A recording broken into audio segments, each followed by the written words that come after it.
예, 안녕하십니까 여러분. 이번 시험 치르느라 고생이 좀 많으셨네요.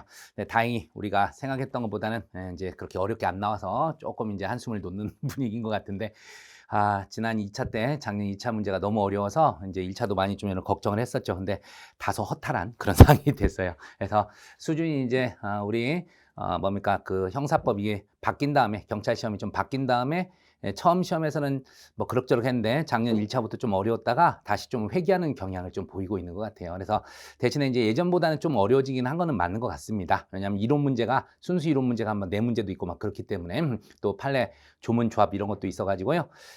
예전보다는 좀 어려워진 건 맞아. 근데 작년 2차가 너무 우리에게 괴로움을 줬기 때문에 상대적으로 이제 쉽게 느껴지죠. 자, 그래서 바로 문제 풀면서 좀 설명 좀 해드리겠습니다. 자, 1번 형법의 기본 개념 적절하지 않은 거. 이런 것 좀 억울해서 처음에 여러분 1번 봤을 때 이번 시험도 어려우려나? 이런 생각을 했을 거예요. 1번이 조금 힘들었어요. 형법은 형벌이라는 수단을 통해 주로 법익을 보호하는 기능을 하며 법익이란 법률을 통해 보호할 가치는 법익을 한다. 그렇죠. 우리는 형법이 법익 보호적 기능과 사회윤리적 행위가치 보호 기능 그런 것들이 기본서 맨 앞에 사실 있어요. 잘 안 보긴 하지만 그래서 이제 법익이 모든 범죄가 갖고 있는 일정한 보호 가치가 있는 이익을 얘기하는 거죠. 그래서 뭐 절도죄는 뭐가 되는 거죠? 타인의 재산권이 재산권 이런 거고 살인죄는 사람의 생명 이런 것 등이 보호법이 되는 거죠. 자, 2번 형법은 형법은 법규범으로 법 공동체의 평화를 유지하기 위해 부과된 것으로 강제력이 수반되기 때문에 그래요. 그래서 보충적으로 적용돼야 돼. 신중하게 규정돼야 됩니다. 그래서 가장 반윤리적이고 반사회적인 거. 그러니까 일반적인 종교 습관이나 종교 관습이나 뭐 우리가 도덕 규범으로 유지할 수 없을 때, 그럴 때 강력한 강제력을 동원해서라도 이 법익을 보호하기 위해서 이제 형법에 규정되는 거예요, 범죄가. 그다음에 3번. 형법은 일반 국민에게 일정한 행위를 금지하거나 일정한 행위를 명령함으로써 행위의 준칙을 제시하는 행위규범이고, 그러니까 일반인으로 하여금 이런 행위 하면 돼, 안 돼, 이거를 지시해 주는 거예요. 그다음 법관을 수명자로 하여 법관에게 형벌권 행사의 한계를 설정함으로써 사법작용을 구제하는 재판규범이기도 합니다. 그래서 일반인으로 하여금 일정한 행위를 해도 되는지 안 해도 되는지 그 기준을 잡는 행위규범이고, 그다음에 법관으로서는 당연히 재판을 할 때 형법 규정을 근거로 해서만 재판을 해야 되겠죠. 이런 거죠. 이제 4번이 틀렸어요. 우리가 보호적 기능이 이제 법익 보호적 기능이고 하나는 보장적 기능. 피고인의 또는 국민의 자유와 권리를 보장하는 기능. 이게 있게 되는데 여러분 생각해 봐요. 법익 보호적 기능을 강조하게 되면 어떻게 되죠?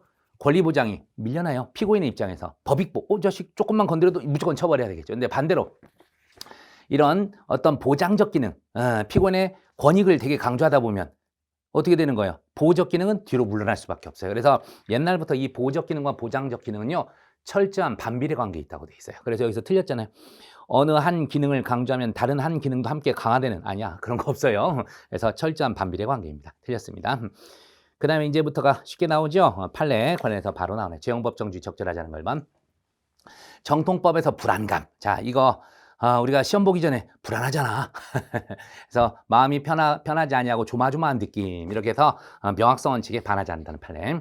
그 다음에 2번은 이거 모르면 우리 형법 공부 안 한 사람이죠. 형벌법규 위임은 특히 긴급한 필요가 있거나 미리 법률서 자시성할 수 없는 부득이한 사정이 있는 경우로 한정돼야 되며 이러한 경우에도 위임 법률에서 범죄의 구성 요건은 처벌 대상 행위가 어떠한 것일지를 예측할 수 정도로 구체적으로 정해야 되고 형벌의 종류와 사안과 폭을 명백히 규정해야 된다. 그렇습니다.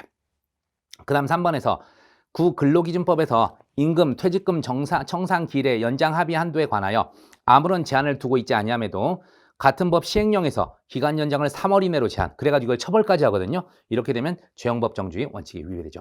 상위법은 아무런 처벌 규정을 안 뒀어요. 제한도 안 했고. 근데 이거를 시행령이 3개월로 딱 정하고 이거 위반하면 처벌하겠거든. 죄형법 정주 위반이에요. 하위법규가 상위법에 위임도 없이 규정을 한 거죠.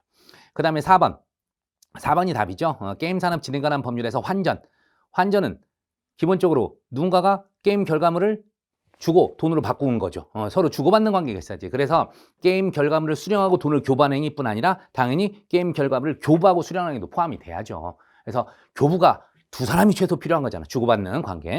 그렇기 때문에 뭐라고 돼 있습니까? 행위뿐 아니라 게임 결과물을 교부하고 돈을 수령하는 행위도 포함하는 것으로 해석한 것은 재형법 정규에 위배된다가 아니라 부합하게 되는 겁니다. 틀린 지문입니다. 자, 됐고 그 다음에 이제 3번 요걸 또 이제 약간 어려울 수가 있었어요. OX 문제인데 이게 범죄 종류에서 가를 봐봐요. 구성요건적 실행행위에 의해 법익의 침해가 발생하여 범죄가 기수에 이르고 범죄 행위도 종료되지만 기수와 종료 시기가 일치합니다. 이렇게 되면 즉시범 아니면 상태범이에요. 그런데 법익 침해 상태는 기수 이후에도 존속된다고. 이게 바로 상태범이잖아요. 각종 재단 범죄에서 기수와 종료는 일치하는데 위법 상태는 계속 유지되는 거예요. 끝나기 전까지. 자, 범죄 기수에 이른 후에도 범죄 행위와 법익 침해 상태가 범행 종료 시까지 계속되는 범죄, 계속범이잖아요. 그래서 우리는 항상 즉시범, 상태범 대 계속범을 나눠서 외웠던 게 뭐다? 범죄 기수가 종료냐 아니냐 그거. 앤드 하나 더, 공소시효는 언제부터 기산되냐.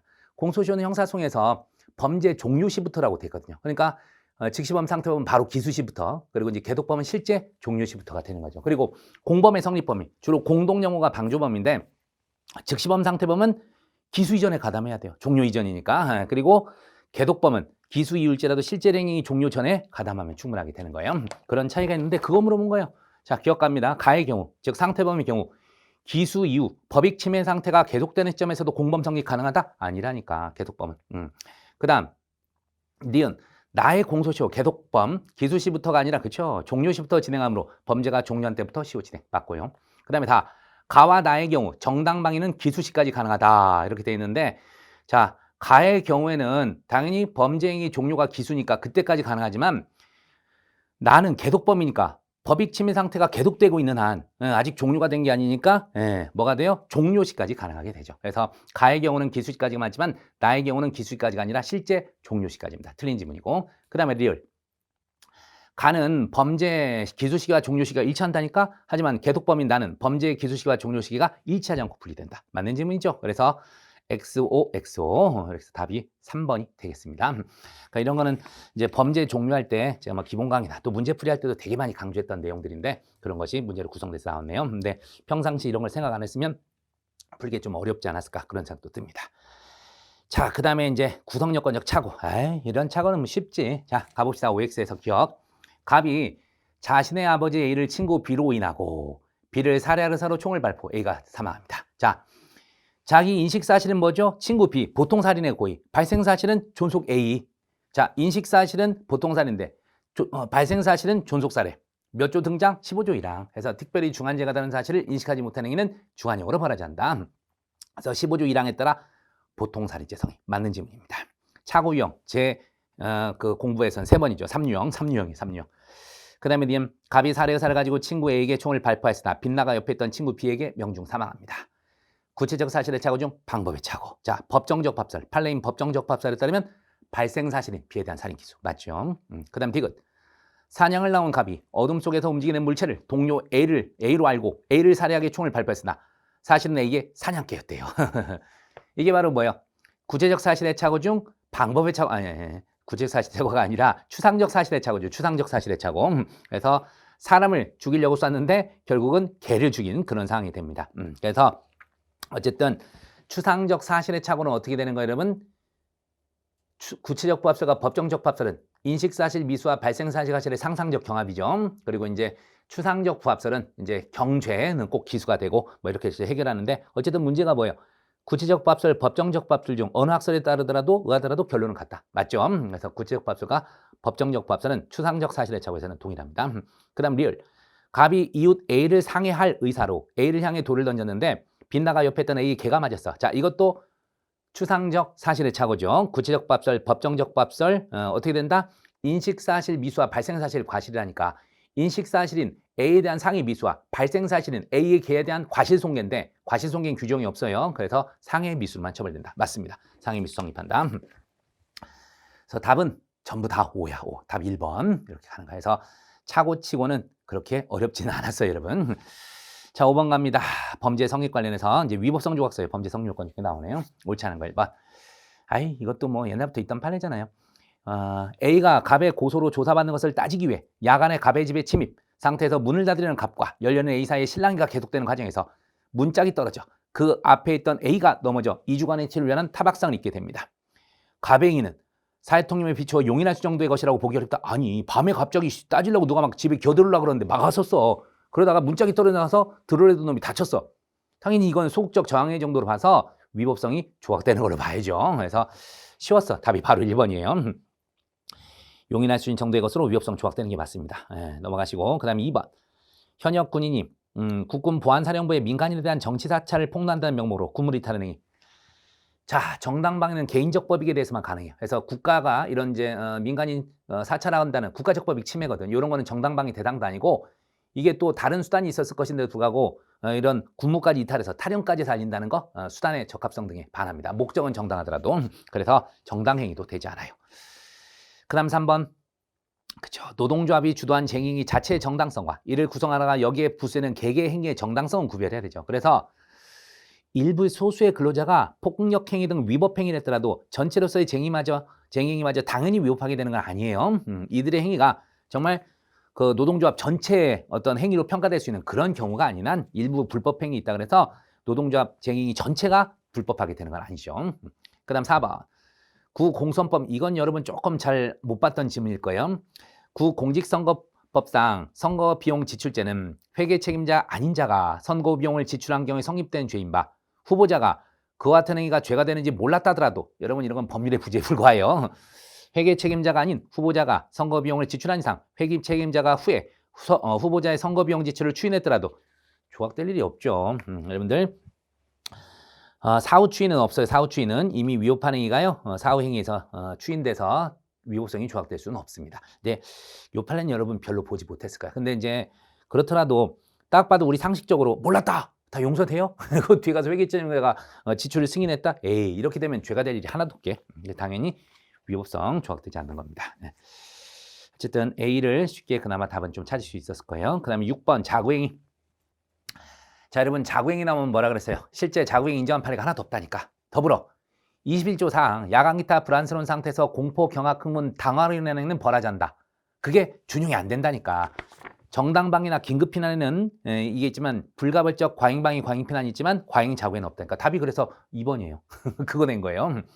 자, 적절하지 않은 거 1번. 조문 썼어요. 자구행위란 법률에서 정한 절차에 따라 청구권을 보전할 수 없는 경우에 청구권의 실행 불가능, 현재의 곤란해진 상황을 피하기 위한 상단 유관 행위를 말한다. 맞고. 그 다음 2번.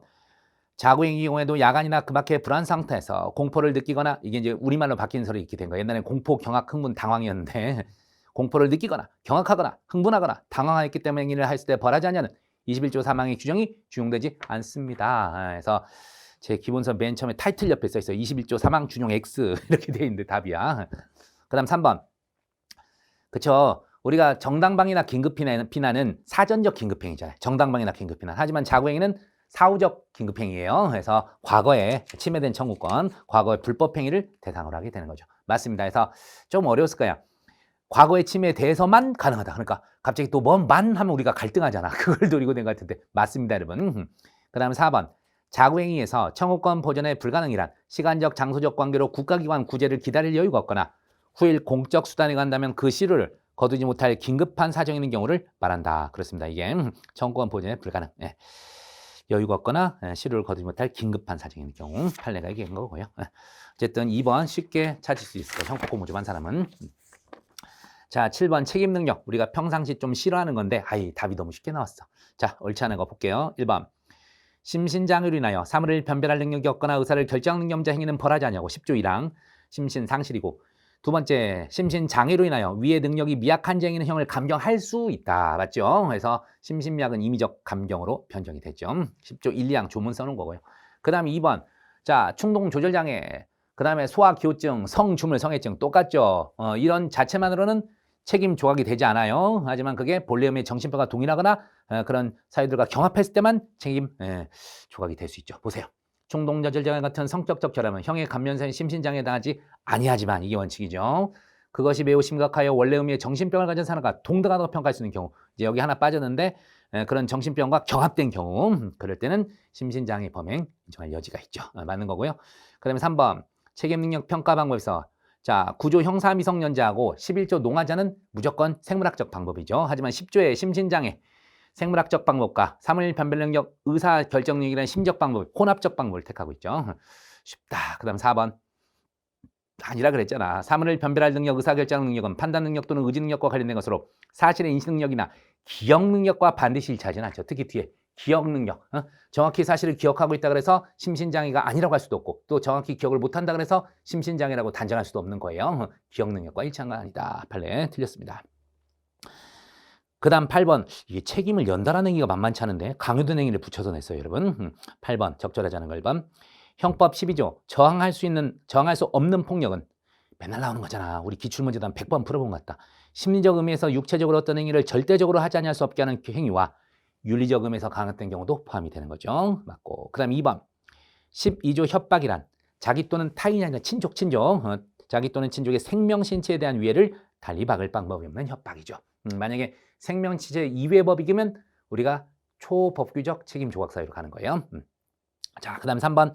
김현희 사건 나왔잖아. 칼기 폭파범. 어떤 사람의 성장 교육 과정을 통해 형성된 내재적 관념 내지 확신으로 인해 행위자가 스스로 의사결정이 사실상 강제되는 결과를 낳게 된 경우. 제가 그랬잖아.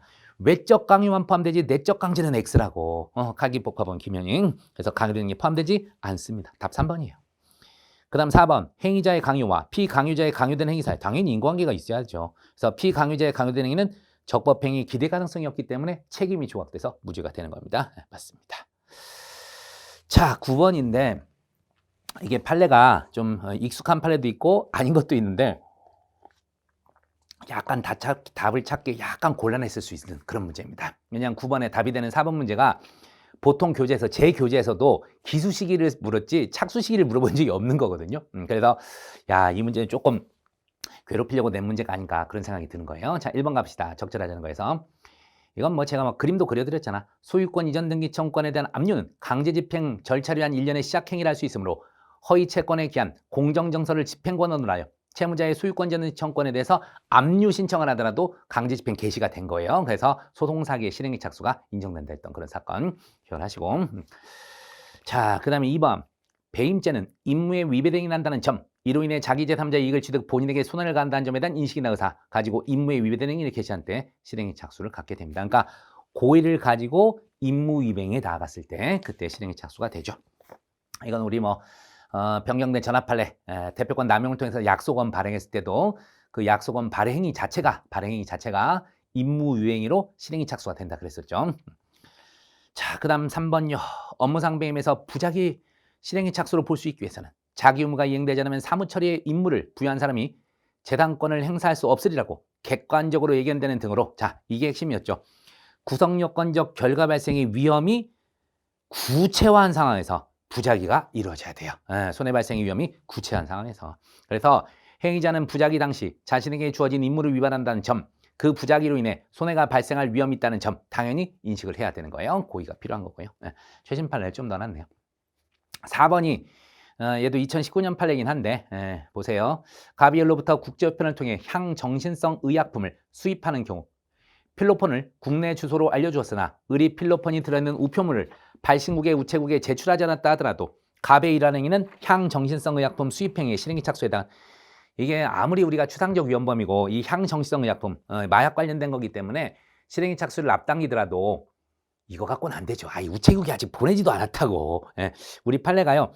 그렇게 얘기했어. 아직 우체국에 제출하지 않았다면 실행의 착수는 없다. 그리고 주로는 이게 그러니까 이제 우체국에 이제 의뢰를 한 거죠. 그러니까 이거 보내도록 딱 이제 택배 하거나 어쨌든 보내면 우체국에 제출해서 이제 우체국에서 수납하면 이제 실행의 착수가 되는 그런 정도로 위험은 발생한 걸로 보는데 주로는 기수식이거든. 언제죠?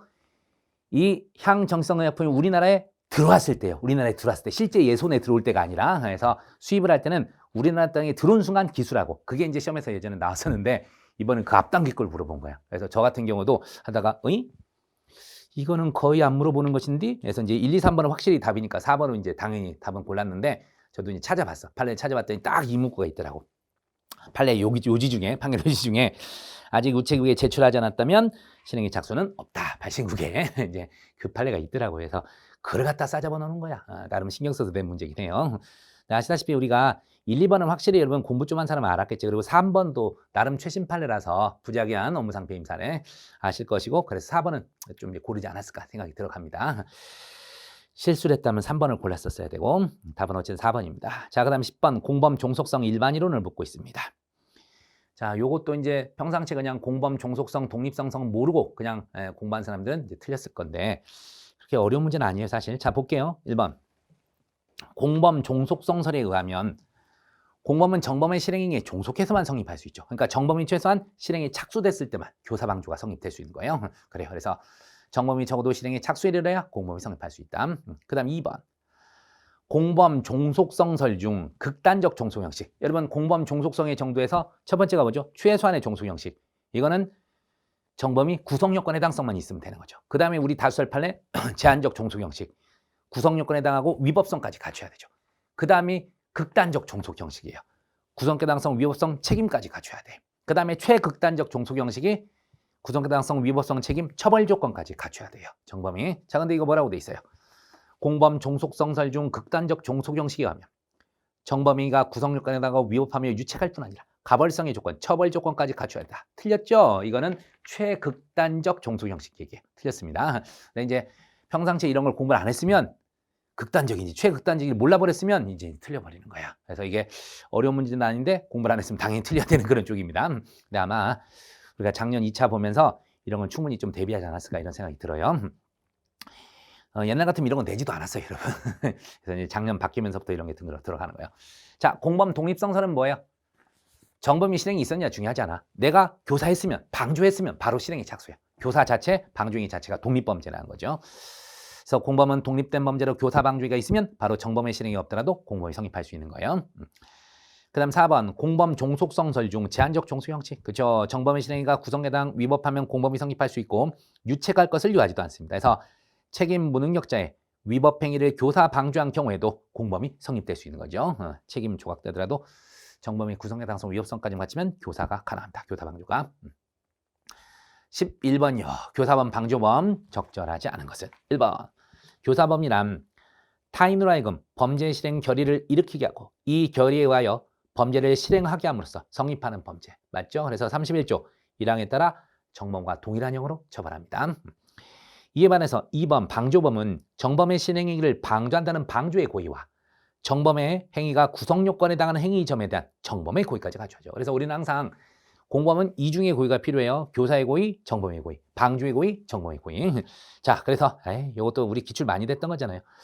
그래서 정범의 고의를 갖춰야 되는데 목적범의 경우 정범의 목적에 대한 구체적 내용까지 평상시에는 고의를 많이 물어봤는데 자, 정범의 구체적 범행 내용까지 알 필요 없듯이 정범의 목적에 대해서도 구체적 내용까지 인식할 필요는 없어요. 구체적 내용 인식할 필요도 없고 그냥 목적에서는 미필적 인식만 있으면 충분합니다. 그래서 틀렸어요.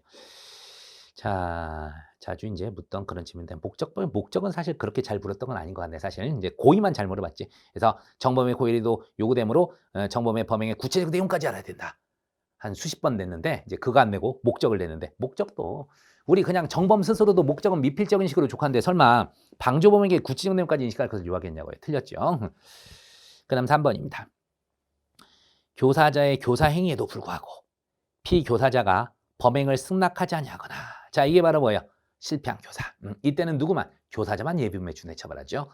그 다음 피교사자가 범행 결의가 교사자 교사 행위에서 생긴 것으로 보기 어렵다. 그러니까 교사자 교사 행위 때문에 결의한 거 아니라 이것도 실패한 교사예요. 그래서 실패한 교사로서 31조 3항에 따라 교사자만을 예비범에 준해 처벌하죠. 맞습니다. 그 다음 4번 방조범이란 타인의 범죄 실행을 방조함으로 성립한 범죄이며 형법 32조 2항에 따라 방조범행은 그쵸 정범행보다 필요적 감경입니다. 우리 형법에서 농하자고 방조범이 필요적 감경이에요. 필요적 감경. 됐습니다. 12번 죄수에 관한 설명 중 가장 적절하지 않은 것은 1번 공무원이 직무 관련자에게 제3자와 계약을 체결하도록 요구하여 계약 체결하게 하는 행위. 제3자 뇌물수수죄의 구성요건과 직권남용 권리행사 방해가 한꺼번에 성립했대요. 당연히 둘 다 국가적 법익이죠. 한 행위가 동일한 보호법익, 국가적 법익들을 침해하면 상상적 경합이죠. 상경 맞고. 그 다음 2번. 아이고 이거 연결효과인 상상적 경합이네요. 허위공문서 작성 동행사죄가 수뢰호 부정처사죄와 각각 상경관계에 있는 경우 허위공문서 작성자 동행사죄 상호간은 실경관계에 있다 할지라도 상경관계에 있는 수뢰호 부정처사죄와 대비하여 가장 중한죄 정한형으로 처단하면 족하다. 그래서 사실상 우리 판례 연결효과인 상상적 경합을 인정한 것과 동일한 결론이 되는 거죠. 그래서 오늘 아침에도 제가 수업하다 왔는데 사례형 시험할 때도 나왔는데 여기서 또 나왔네. 이건 뭐 너무 유명해서 어쨌든 우리 수뢰호 부정처사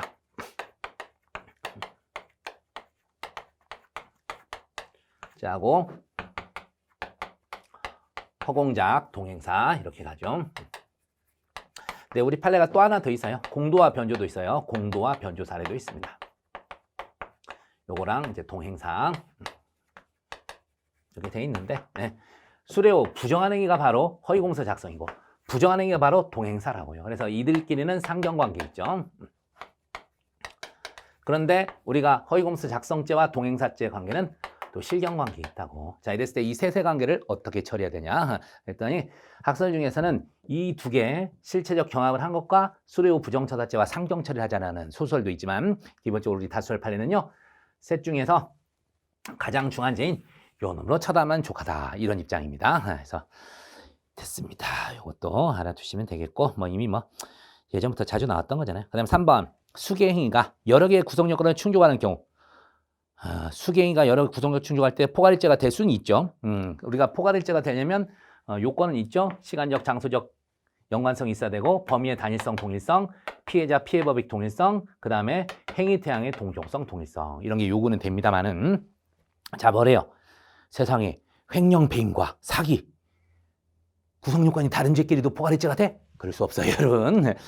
될 수가 없습니다. 이런 식으로는 연결이 안 되죠. 그냥 횡령 포괄일죄, 배임 포괄일죄, 사기 포괄일죄는 될지언정 다른 구성 요건과 연결해서 포괄일죄는 될 수 없죠. 틀렸습니다.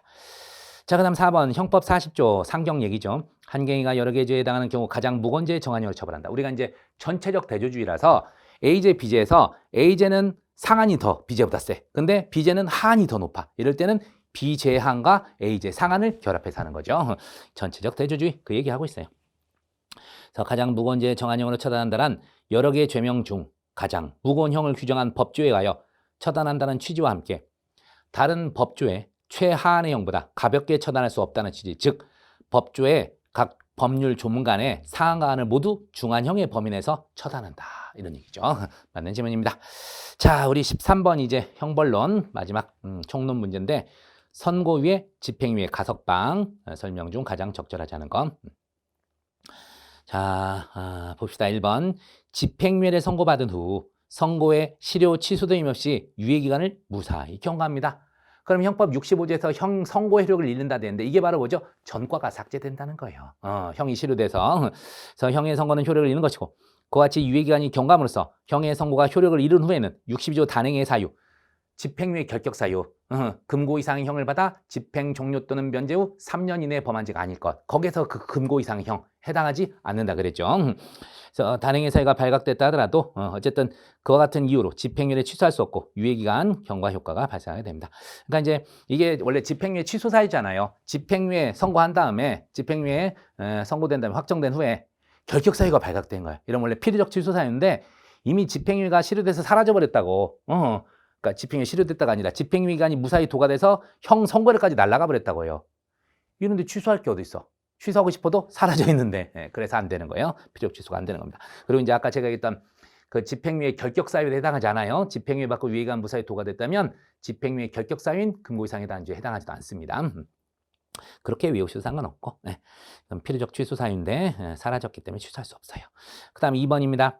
이거 좋은 문제인데 여러분 제가 강조했었잖아. 집행유예는 3년 이하의 징역이나 원래는 3년 이하의 징역 금고만 들어갔는데 500만 원의 벌금이 추가됐고 선고에는 옛날부터 1년 이하의 징역이나 금고 자격정지 벌금 이것밖에 없어요. 1년 이하의 징역이나 금고 벌금 자격정지 이상 자격정지 다시 징역 1년 이하의 징역이나 금고 자격정지 벌금까지 들어가는 거예요. 그리고 이제 뭐다?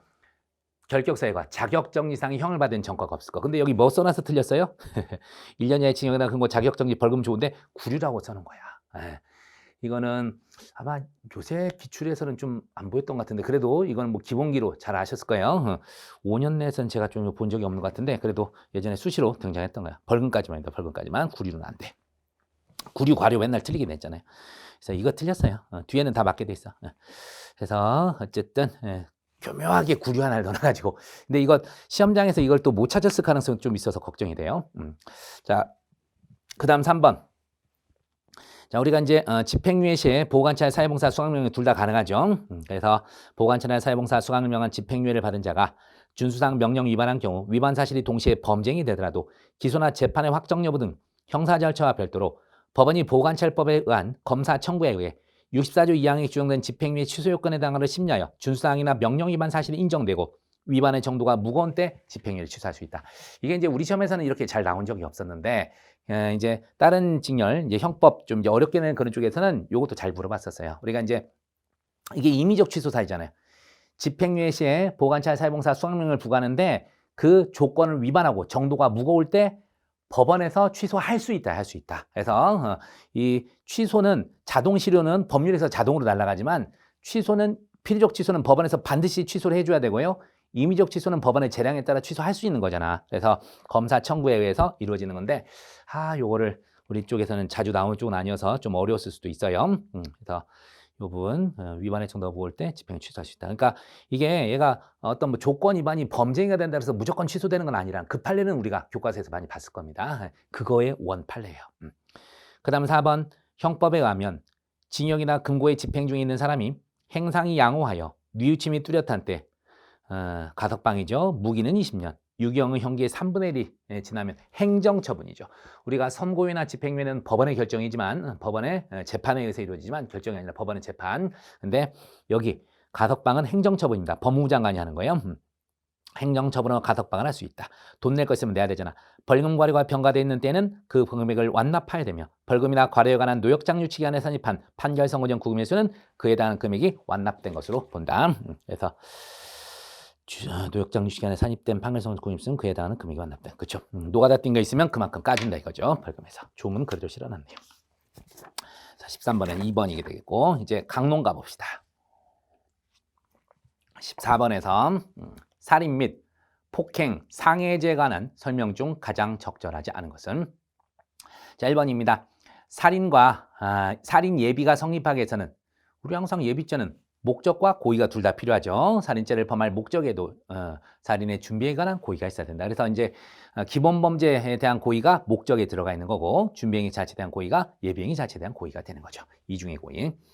그 다음에 2번. 요거 틀리면 여러분 안 되지. 자살의 의미를 이해할 능력이 없고 자신의 말은 무엇이나 복종하는 어린 자식을 권유하여 익삭했다. 물속에 직접 밀어서 빠뜨린 것이 아니더라도 뭐가 되는 거죠? 살인죄 간접정범이 되는 거죠. 그래서 자살의 의미 모른다. 의사지배됐다. 살인죄 간접정범. 자살의 의미한다. 의사지배 안 됐다. 자살교사 방조. 자살의 의미한다. 의사지배도 됐다. 위계위력살인. 기억나실 겁니다. 그렇게 나눠놨던 거에서 이거는 자살의 의미를 모르지만 의사지배가 됐기 때문에 살인죄 간접정범이 되는 거예요. 틀렸고. 다음은 2번. 그 다음에 3번.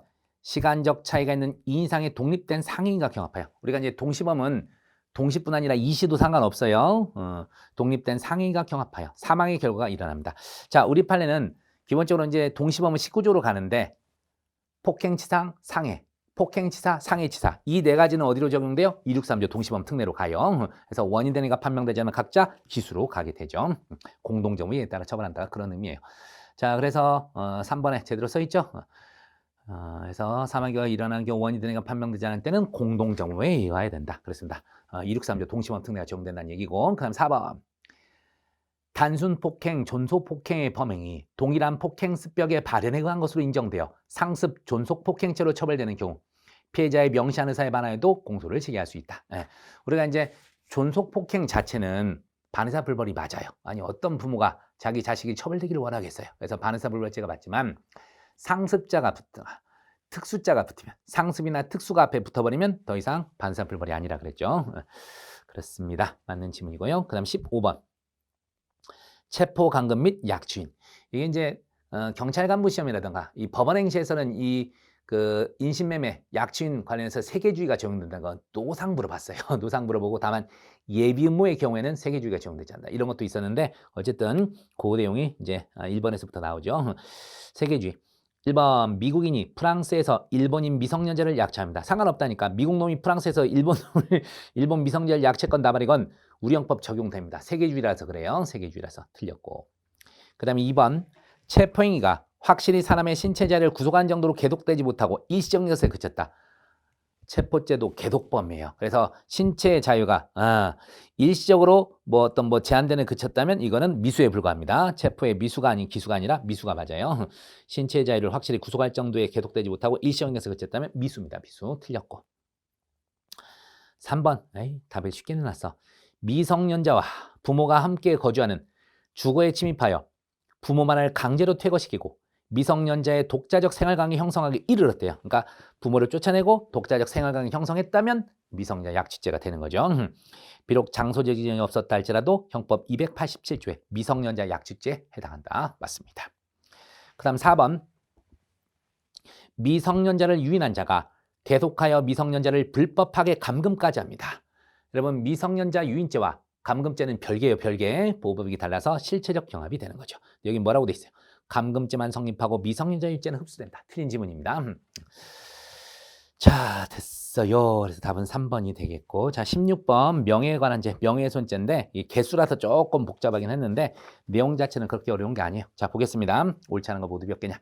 기억, 형법 307조 1항의 사실은 재량의 허위 사실과 반대되는 진실한 사실을 말하는 것이 아니라 그랬잖아. 그게 아니라 가치 판단이나 평가를 이용한 의견에 대치되는 개념입니다. 이제 거꾸로 써놨어요. 그래서 틀린 거고. 네.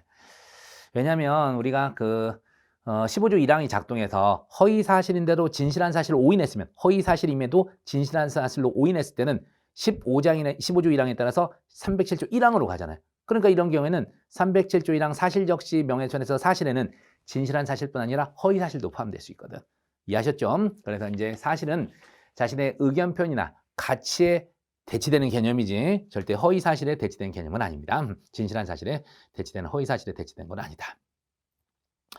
자, 그 다음 니은 공연성 존보는 발언자와 상대방 피해자 사이의 관계나 지위, 대화를 하게 된 경위와 상황 뭐 이런 것 객관적 재반 사정으로부터 상대방이 불특정 또는 다수에게 전파할 가능성인지 여부를 검토 종합적으로 판단해야 되고, 발언 후 실제로 전파 여부라는 우연한 사정은 공연성 인정 여부를 판단에 있어서 그렇죠. 적극적 사정이 아니라 소극적 사정으로 이제 참작하는 그런 사정만으로 고려되는 게 맞습니다. 이것도 이제 얼마 안 된 판례죠. 그래서 공연성 인정 여부를 판단함에 있어서 적극적 사정을 고려할 것이 아니라 실제 전파되는지 안 되는지는 이런 우연한 것이기 때문에 소극적으로만 고려해라. 자, 디귿 형법 310조 공공의 이익이라면, 참고로 여러분 소극적 사정을 고려한다는 것은 전파 가능성을 부정하는 논거로나 쓸 일이지 이런 것을 적극적으로 고려하지는 말라 이런 뜻이죠. 자, 디귿 310조 공공의 이익이라면 이건 너무나 유명한 거죠. 널리 국가, 사회, 기타 일반 다수의 이익에 관한 것뿐 아니라 특정한 사회 집단이나 그 구성원의 관심과 이익에 관한 것도 포함된다. 그래서 우리 특별히 경찰 공무원을 준비하는 수험생들의 이익을 위해 뭐 이런 거 충분히 되는 거예요. 그 다음 리을 309조 1항 출판물의 명예훼손 사람을 비방할 목적은 310조 공공의 이익을 위한 것과는 그렇죠? 행위자의 주관적 의도의 방향에 있어 서로 상반되는 관계이기 때문에 기본적으로 적시한 사실이 공공의 이익에 관한 것인 경우에는 특별한 사정이나 비방할 목적이 부인되는 거죠. 근데 사실은 이건 옛날 판례고 좀 더 최신 판례를 내주지. 우리가 진실한 사실이면 공익을 위한다는 의사 있으면 이제 기본적으로 저기 뭐가 부정되는 거죠? 비방할 목적이 부정되는 이런 쪽인데, 허위 사실일 때는 비방할 목적이 추인된다? 그거 아니라는 최신 판례. 그거를 낼 일이지. 너무 옛날 걸 냈어요. 어쨌든 옳지 않은 것은 기억 하나입니다. 니은 디귿 리을은 다 맞아요. 답은 1번. 그 다음에 17번. 그렇죠. 주거 침입이 안 나올 수가 없지. 근자에 전압이 하도 쏟아졌는데 적절하지 않은 거 1번. 관리자가 일정한 토지와 외부의 경계에 인적 물적 성비를 갖추고 외부인의 출입을 제한하고 있다면 이게 이제 위요지가 되는 거죠. 그 토지에 인접한 건조물로서 요건을 갖춘 구조물이 최소한 여러분 위요지가 되려면 형법상 건조물이 있어야 된다고. 이 건조물은 뭐라 그랬어요? 최소한의 기둥과 주벽, 지붕으로 구성되어 있고 사람이 기거하거나 출입할 수 있는 장소여야 돼요. 근데 그런 건조물이 없다면 위요지가 나올 수가 없지. 틀렸어요. 답 1번이네. 이런 쉬운 일이. 이번 시험이 좀 특징이 최신 판례가 답이 아니라 옛날부터 있었던 판례들이 좀 답이 되는 것들을 내놨어요. 그리고 아주 최신 판례도 별로 안 보이더라고. 자, 2번 다가구용 단독주택이나 다세대주택, 연립주택, 아파트 같은 공동주택 내부의 엘리베이터, 공용계단, 복도 등 공용 부분도 그 거주자들의 사실상 주거의 평온을 보호할 필요성이 있으므로 주거 침입죄의 객체인 사람의 주거에 해당한다는, 이게 어디서 나온 거예요? 사실은 성폭법에서 주거 침입 등 강간에서 나왔던 그 판례. 이게 이제 우리 나머지 주거 침입에서 주거의 개념에 사용이 되죠. 자, 3번 작년 전압이죠. 범죄 목적으로 일반인의 출입이 허용된 음식점에 영업주의 승낙을 받아 통상적 출입방문으로 들어갑니다. 자, 당연히 우리는 주거 침입죄의 침입은 요새는 어떻게 되죠? 객관적으로 출입 방법 자체가 거주자의 사생활 평온을 깨트리냐 그건데 아니란 거라고요. 통상적 출입방문으로 들어갔다면 특별한 사정이 없는 침입이 아닙니다. 맞습니다. 그 다음 4번. 이게 이제 남편이 이제 자기 집에 들어가는데 처제가 와 있어가지고 문을 안 열어줘서 남편과 남편 어머니가 이제 걸쇠를 좀 부시고 들어갔던 그 사건이죠. 그래서 공동거주자 한 사람이 법률적인 근거 기타 정당한 이유 없이 다른 공동거주자가 공동생활의 장소에 출입하는 것을 금지한 경우, 다른 공동거주자가 이에 대항하여 공동생활의 장소에 들어갔더라도 주거침입은 성립할 여지가 없습니다. 그래서 이제 시어머니도 같이 이제 합세해서 들어갔더라도 역시 주거침입이 부정됐던 사례입니다. 18번이요. 재단죄에 관한 설명 중 가장 적절한 것은 자 1번 갑과 을이 공동으로 생강밭을 경작하여 그 이익을 분배하기로 약정하고 생강농사를 시작합니다. 곧바로 동업관계에 불화가 생겨 을이 묵시적으로 동업 탈퇴의 의사를 표시한 채 의사 표시를 한 채 생강밭에 나오지 않자 그때부터 갑이 혼자 생강밭을 경작하고 수확하여 생강을 반출합니다. 자, 우리가 이제 동업관계가 합유죠, 합유인데 이 동업관계 합유에서 이제 조합이라고 생각하시면 돼요. 조합에서는요, 2인 조합에서 1인이 탈퇴하면 나머지 1인의 단독 소유가 돼요. 그러니까 당연히 절도가 될 여지가 없습니다. 그래서 이거는 자기 소유, 자기 점유로 돼서 절도가 될 여지가 없어요.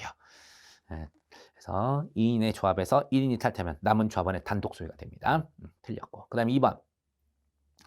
절도죄 성립에 필요한 불법 영득의사는 물건의 가치만을 영득의사로도 좋게요. 그래서 재물의 소유권 또는 이에 준하는 본권을 영구적으로 보유할 의사까지는 필요 없습니다. 물건의 가치만을 영위할 의사라도. 이 사례가 뭐였었죠? 그 채무자의 자동차를 가져가 버렸잖아. 채무자가 가져갔는데 왜 가져간 거예요?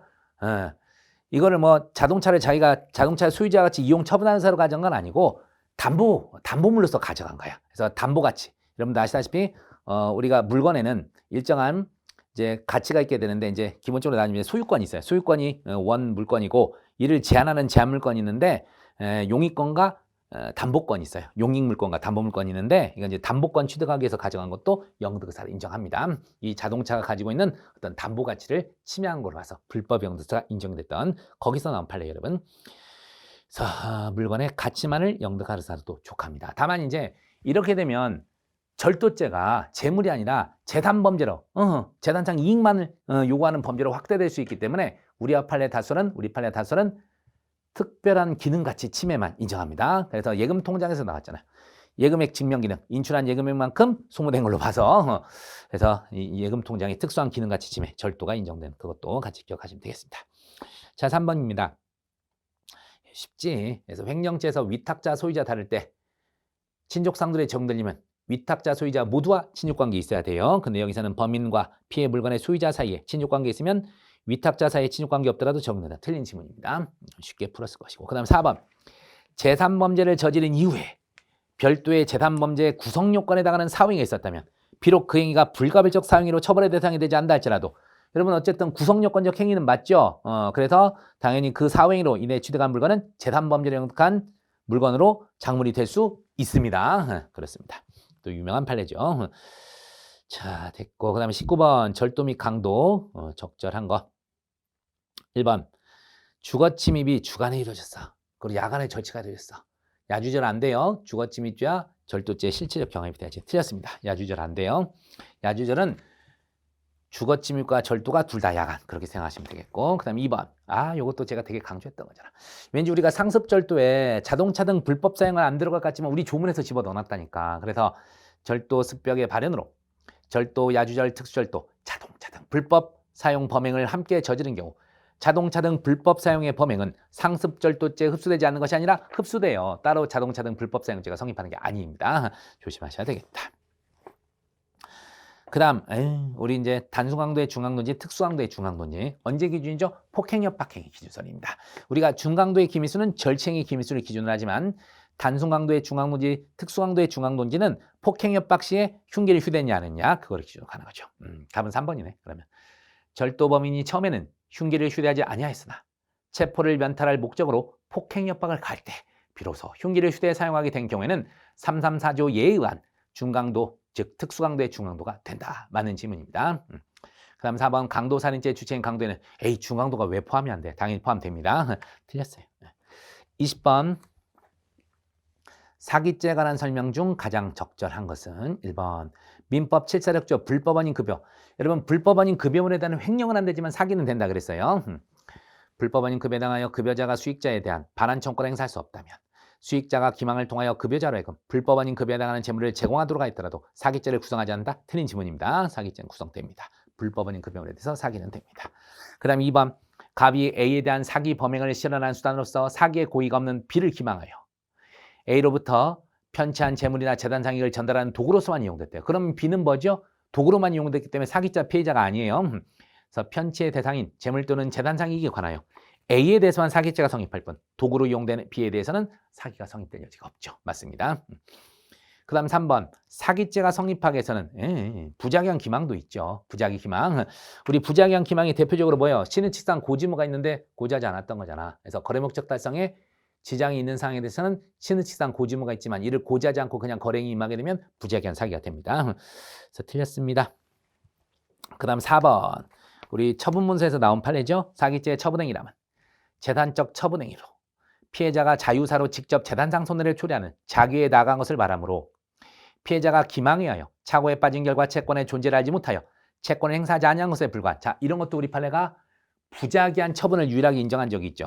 그래서 여기서는 처분사가 아니라 부작위한 처분행위구나. 그래서 어쨌든 부작위한 처분행위 인정됩니다. 그 출판사 사례에서 출판사 사장이 출판 부수 등을 속여서 저작권자로 하여금 이제 이게 실제 판매된 그 뭐 책 그걸 몰라서 청구를 못한 거예요. 이랬었을 때 부작위한 처분행위 인정돼서 사기가 인정된 유일한 판례 기억하시기 바랍니다. 해서 틀렸습니다. 자, 계속해서 21번부터 보도록 합니다. 배임죄 가장 적절하지 않은 건.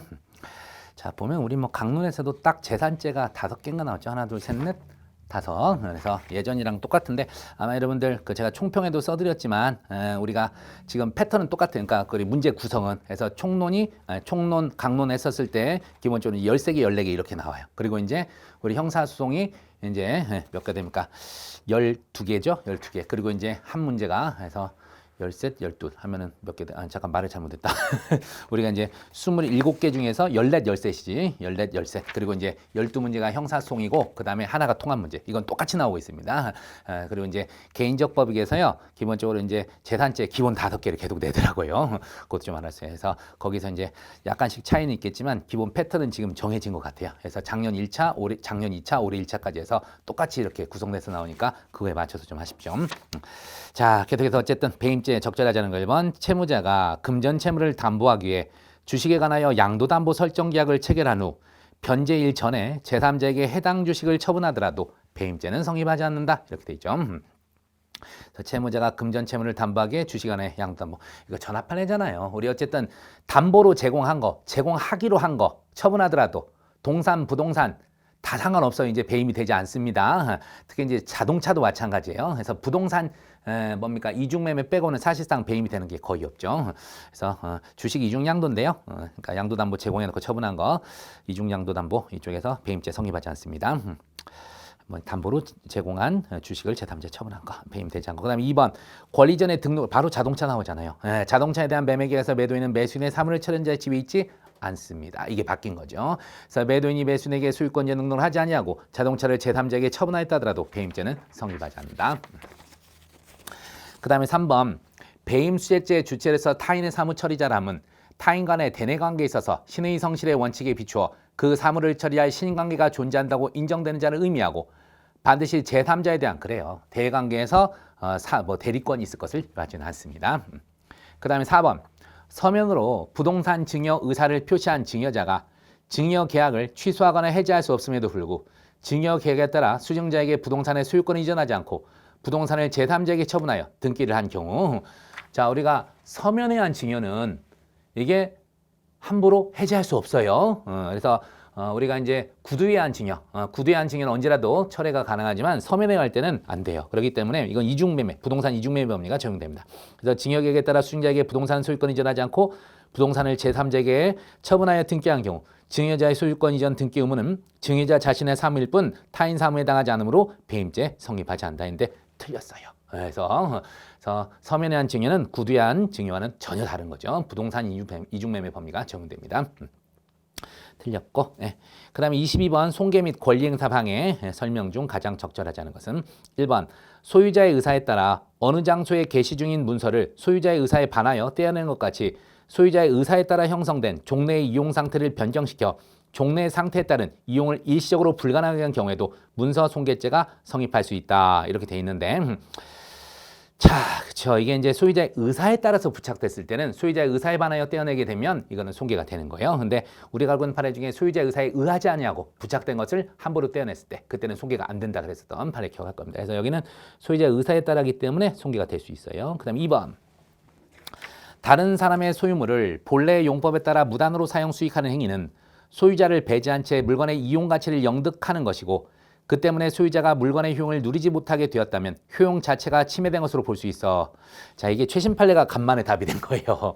이게 어떤 거냐면 남의 땅 위에다가 건물 지어버린 거거든. 그러면 땅 주인이 본래의 용법에 따라 이용하지 못했을 뿐이지 본래의 용법에 따른 효용이 상실된 것은 아니라고 봤어요. 근데 이게 말이요 막걸리요. 솔직히 이 판례 제가 최신 판례 강의하면서도 지금 남의 땅 위에다가 함부로 그 건물 지어버리면 민사적으로 해결하는 방법밖에 안 되거든요. 이게 이제 경계 침해도 아니고 물론 경우에 따라 경계 침범이 되는지 어쩔지는 모르겠지만 참 난감한 거예요. 판례가 말장난이잖아.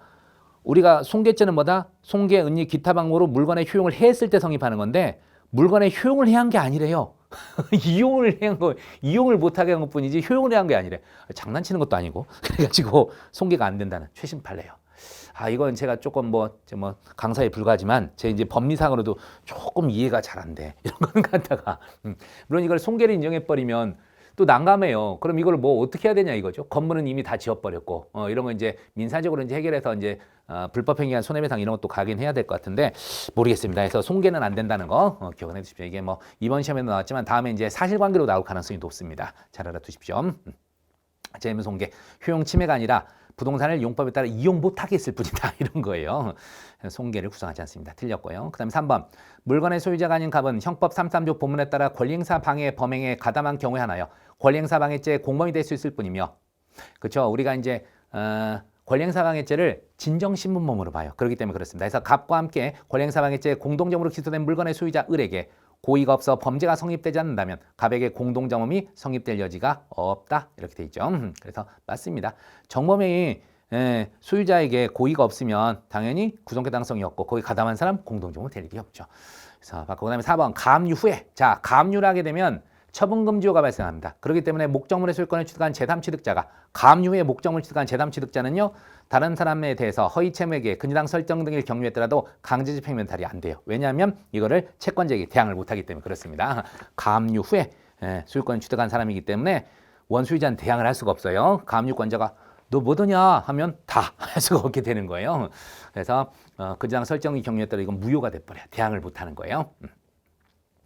알아두시고 어쨌든 답은 2번이 되겠습니다. 23번 이제 사회적 법익 방화죄를 물어보네요. 1번 공용건조물 등 방화죄를 범할 목적으로 예비 음모한 후 목적한 죄 실행에 이른 후에 수사기관에 자수한 경우 형을 감경하거나 면제할 수 있다. 이렇게 돼 있는데 여러분 참고로 이거 가답안에서는 우리 23번을 1번으로 발표했어요. 근데 이거 명백한 오기야. 답 2번이 2번. 이거 1번은 잘못 냈어요. 잘못. 왜냐하면 우리가 센 놈색에 현주 건조물 방화, 공용 건조물 등 방화, 타인 소유 일반 건조물 방화에 대해서는 예비음모 있는데 목적한 제1지원에 자수했을 때 필요적 감면. 제가 뭐라 그랬어요? 사회적 국가적 법익에서는 특례가 있으면 필요적 감면이라니까. 근데 여기서는 할 수 있다 해서 틀린 지문이에요. 감경 또는 면제할 수 있다 해서 틀린 지문이 되겠습니다. 2번이 답이에요. 2번이. 주거로 사용하지도 않고 사람이 현존하지도 않는 타인 소유의 자동차, 타인 소유 일반 물건입니다. 자, 아시다시피 우리 약한 놈 세 개잖아. 자기 소유 일반 건조물 방화, 타인 소유 일반 물건 방화, 자기 소유 일반 물건 방화. 이 세 가지는 구체적 위헌 범위입니다. 미수 규정도 없어요. 자, 그래서 공공위험이 발생하지 않았다면 방화죄를 구성하지 않는다. 맞는 질문이라고요. 답은 2번이어야 돼요. 그래서 제가 지금 쭉 총평 쓰면서 답 체크를 했는데 저도 풀고 했거든. 1번인 거예요. 내가 왜 틀렸지? 네, 잘못 낸 거예요. 이거는 답 2번으로 바로 바뀔 겁니다. 정답 오류에. 그다음에 3번. 갑이 A재물을 강취하는 이건 여러분 잘 아시잖아. 강도살인과 현건방 치사. 상경입니다. 상경. 부진정 결과적 가중의 죄수관계에서. 그 다음 4번. 갑이 A를 살해할 사로 A가 혼자 있는 건조물에 방화했으나 A가 사망하지 않습니다. 이거 아마 제가 되게 뭡니까 기본 강의나 이럴 때 변호사 시험에도 나왔었다. 사례로 나오고 객관식도 나왔었다 하면서 얘기를 해드렸을 거예요. 우리 형법에 현건방 치사죄 미수가 없어요. 그래서 이런 경우에 현조 건조물에 불내서 죽여버리려다 실패한 것은 현조 건조물 방화 기수와 살인미수죄 상상적 교함으로 갑니다. 아셨죠? 그래서 이것도 틀렸어요. 그래서 답은 2번이 돼야 돼요. 아마 바로 바뀔 겁니다. 그래서 23번에 1번으로 발표되는데 2번으로 될 거예요. 그 다음에 24번요. 통화 및 유가증권 적절한 거. 1번. 위조통화를 행사하여 재물을 취득한 경우 위조통행사죄와 사기죄가 성립하고. 이건 기본이잖아. 보호보이과 행위탕에 달려서 행위가 나더라도 실경입니다. 실경. 틀렸고. 그 다음에 2번. 위조 유가증권 행사죄에서 유가증권에는 우리가 문서에 관한 죄는 원본뿐 아니라 복사물도 들어가요. 237조 2에서 들어가지만 통화나 유가증권은 반드시 원본이어야 돼요. 4번은 포함되지 않습니다. 틀렸고요. 그다음 3번 통화 위조죄에서 행사할 목적이란 위조한 통화를 진정한 통화로서 유통에 놓겠다는 목적을 말하므로 자신의 시용력을 증명하기 위해 타인에게 보일 목적으로 통화를 위조한 경우에는 행사할 목적이 있다고 할 수 없다. 이렇게 돼 있죠. 그래서 유통에 놓이게 할 목적. 우리가 이제 통화 위조죄에서만 행사할 목적이 통화에 관해서만 유통에 놓이게 할 목적이에요. 유가증권이나 문서는 그렇지 않습니다. 그래서 신용력을 증명하게 타인에게 보일 목적 위조한 경우 행사 목적이 있다 할 수 없다. 이건 기출문제 풀었던 사람이면 틀릴 수가 없는 문제예요, 여러분. 맞는 질문이고. 그 다음 4번. 유가증권의 내용 중 권한 없는 자에 의해 이미 변조된 부분을 다시 권한 없이 변경했다고. 변조죄에서 가장 중요한 건 뭐라 그랬어요?